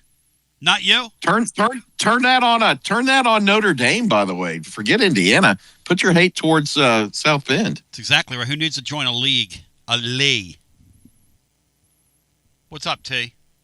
Dr. Sean, Tony, Brian. Hey, is Polly, Gorilla Joe, and Matt, are they okay? I don't need any more details, but are they okay, Tony? I'm putting an APB out for those Polly two. Joe's photos from down there. What is this heard about that nut being in a gorilla suit or so? Is that right? I've got a video of him dancing. And by the way, where would you ever get a suit that big? The polo is picking up this lady at this, like, what do you call those outside? What do you call those outside watering holes? Outside watering holes they have down there. With the no. The outside watering holes they have all the over. Clevelanders of the world, the Luxes. Well, he was right. He was picking this lady up and like throwing her way up in the air. Oh, jeez. And she was climbing all over the gorilla suit. And if you don't know Polly Joe, he's huge. Tony, have you ever thought about putting that out for a pay-per-view? The tips would be lighting up. For Polly Joe? Well, for your income stream, you mean but like just behind the payroll. His exploits and the down there in Florida with the I'd love to see it, Tony. A I'd pay GoPro money camera. Yep. But moving along is I want to see that. But how's Matt? Is he okay? Maddie's great. Yeah. Okay, good. Just want to make sure. Really under the weather last week, but I think he's feeling better. I hope he gets well soon. He's a class act. Tony, how is Tennessee on probation? We're in the era of the wild, wild west. Yep. But I'm hearing we're on probation until 2028. Danny. A, how is that possible? B, what's the downside for cheating in this era? And 3, what is Danny Dollars talking about? We're on probation. Come on, man. 3 things. 1, I would never say that out loud. 2, I would never act accordingly. And 3, to me, that's just excuse making. Do you think his motto, Tony, is knitting with integrity and with the T capitalized with integrity? Knitting with integrity. I knew you'd pop for that. Well, I mean, integrity with the capital T's. Hey, guys, I got a serious question for you. It looks like there's a lot of optimism among the people that Trinidad Chambliss is going to get a 14th, 15th year, whatever it is. Oh, my gosh. Why isn't that just blanketed? Why would Tony Robbins all of a coming back sudden Joey Aguilar have to go through the ringer? Why isn't that just a open and shut case? Well, because all those cases aren't tied together. He's a part of the Pavia case. Joey is, I believe, right? I think you're right. Well, Tony, about that. Yeah. If you recall, Peyton Manning was suited up for the Morgan Wallen tour. Maybe he'll suit up next year. We have our quarterback problem solved. Hey, I mean, with what's happened here with Betty Crocco coming back to Alabama, maybe it's possible now. Charles It's Betty unbelievable, Crocco. Tony. Truth is stranger in fiction. If you would put us back in like in a time machine 10 years ago, and we'd be listening to this, we'd be like, this isn't even possible. This isn't college sports. This isn't college athletics. Come on. I know, and No one I would would have said, there's no way fans would fall and pull and get involved. Fans care more now than they ever have, in my opinion. There's more passion around this stuff. There's more like blood spill around this stuff. More invested in it than ever before. I mean, it's crazy, Taylor, right? It is, Tony, but I wonder if it's going to be a law of diminishing returns, because as it peaks, and now folks are going to be like the all-transfer team where you've got kids that have played for 7 different schools in 7 years. I mean, it's a joke. I mean, it's becoming a joke. So I wonder if the tipping point is near. I don't know, Tony. Collective bargaining, when that's going to happen. Big Josh talked about it. Truth is stranger than fiction. This is the strangest. Everybody's a free agent on every team. Tony, talking about parking, what's going to happen? Okay, G10 I'll just end on this real quick. G10 and Danny Dollars says, hey, it's public-private, private dollars. Yes. Well, what he's not talking about, Tony, is where are you going to put those cars? Parking is already at a premium at the University of Tennessee. Guess what they're doing? He's not telling you they're going to spend over $300 million in funds to build 2 new garages, Tony. He doesn't talk about that. That's like a shell game. We're over $300 million for two garages to park 5,000 cars. That's not coming out of private funds, Tony. It's a shell game over there with Danny Dollars. Make no mistake. The Wrigley Field of parking garages, by which all other structures that hold cars. Oh, Tony, let's make sure we block the egresses too. Just like we have exclusive gates in and out of TBA and in and out of made a total mess of the basketball. Well, people tell me that the basketball post game getting out of there now is a total mess. Oh, it's horrendous, Tony. You might as well sit. The only advantage is I got to listen to your show for an hour after the A&M game, and I just sat in the car, didn't move at all. I had people tell me that. Hey, thank God you're on. And we'll be on Saturday night, by the way, after the game. Rain, sleet, snow, or nothing. It'll be lots of nothing, Tony. But let's have 2 egresses to G10, but that's block one of them and make it really painful to exit.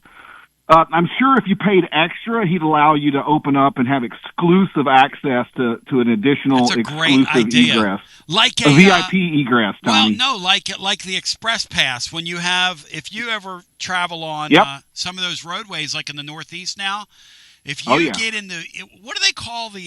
They have those all over Atlanta, Tony. What do they call them? The expressways and the Peach Pass. But if you get the special, the Peach pay Pass. Extra and, the Vol Pass. The Vol Pass. You pay extra. The Vol Pass. And the rest of the sheep stand here in this line for 4 hours. But the Richies get to come out on their own private lane. Tony, that's not a bad idea, Taylor. That's not a bad idea. It's going to happen. You just gave him an idea. He monitors this show. Like a champion. Some of his now he can't do it. He's too busy, Tony. He won't listen to it. But he has his lieutenants chiming in, listening in. Yes. Last thing, Tony, on the way out the door, because I know you're up against it. You got a legal. Tony, baseball generated almost $13 million last physical year, as Brent Hubbs pointed out. They only lost about $1.50, Tony. They're going to be margin generating this physical year. The house that Vitello built. You're the dean for a reason. GBO. I miss Vitello. Say, and they accused Taylor of having knee pads for Vitello. Six Flags Fast Pass, like the Dollywood Lightning Pass, HOV lanes, Vol lanes. That's not a bad idea, Sink. Everybody else gets to, wait in the traffic. The plebes. I'd like to have a fast pass to get into the bathrooms sometimes. Interesting. I just do what most people do. I look left, look right again. I take an empty bottle of something or other, look left, look right, and pee right into that bottle. In the middle of the stadium? Sure. If you look left, look right again, and just act very casual, especially if you're as endowed as I am, you can get away with it.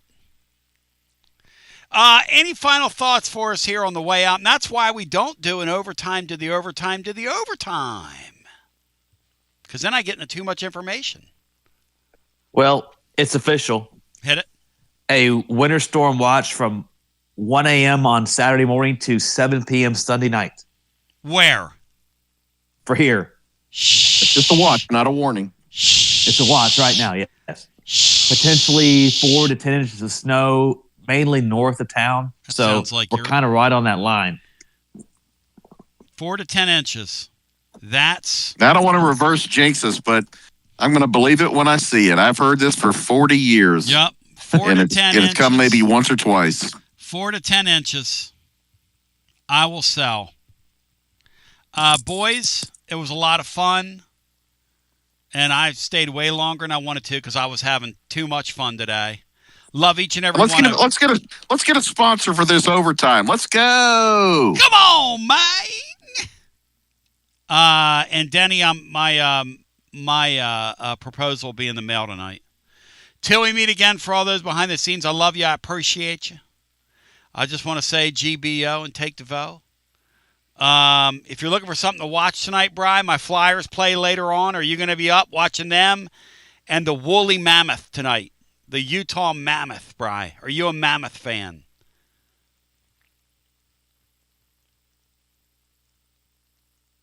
Tennessee Sportsnet's now chimed in and says there's going to be ice too. Man, dude, don't tell me that. I don't like the ice storms.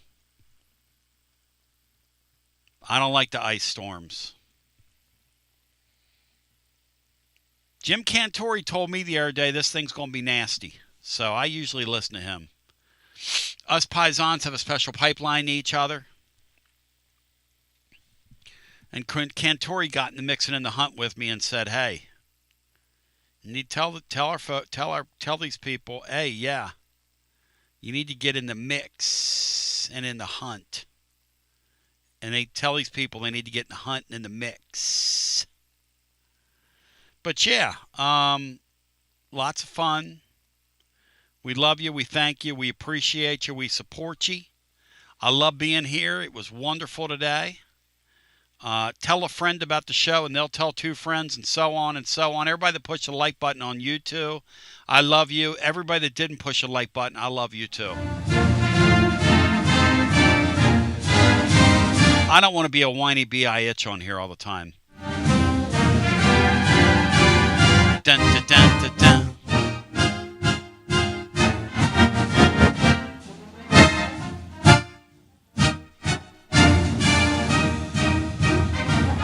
Da-na-na.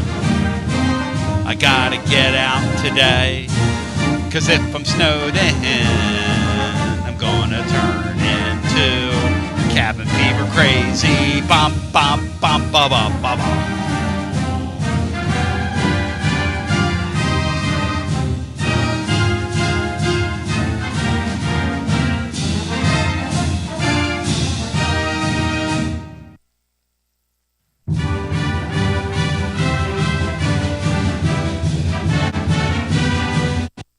In the portal, and then what is our place in college football in 2026, the season coming up? Now, look, there's a lot of rancor right now. There's a lot of debate. Are they going to go to 12? Are they going to stay at 12 or go to 16? As we told you coming out of Vegas, every league in America, save the Big Ten, wants to go to 16 teams. The Big Ten's going to make this difficult.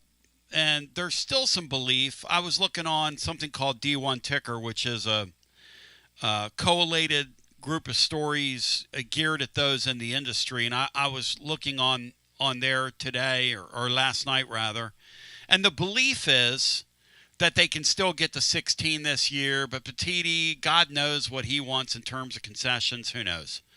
But I ask all that to say, let's just lay it out here. Thoughts on, Sean, what's happened here over the last 3.5, 4 weeks here in Knoxville? We go back to the hiring of Jim Knowles, the bolstering of the defense, the swings and misses in the portal, and have we done enough? Are we good, or do we need to add some more pieces? Where are you, Sean, on the work we've done so far? Let's talk about the good, the bad, and maybe the ugly here, if there is any ugly.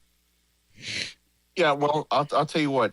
First of all, because my role on here is somewhat to be a fact teller. I'm not saying, and I don't mean that in a great way, like I know more than anybody else. I get labeled a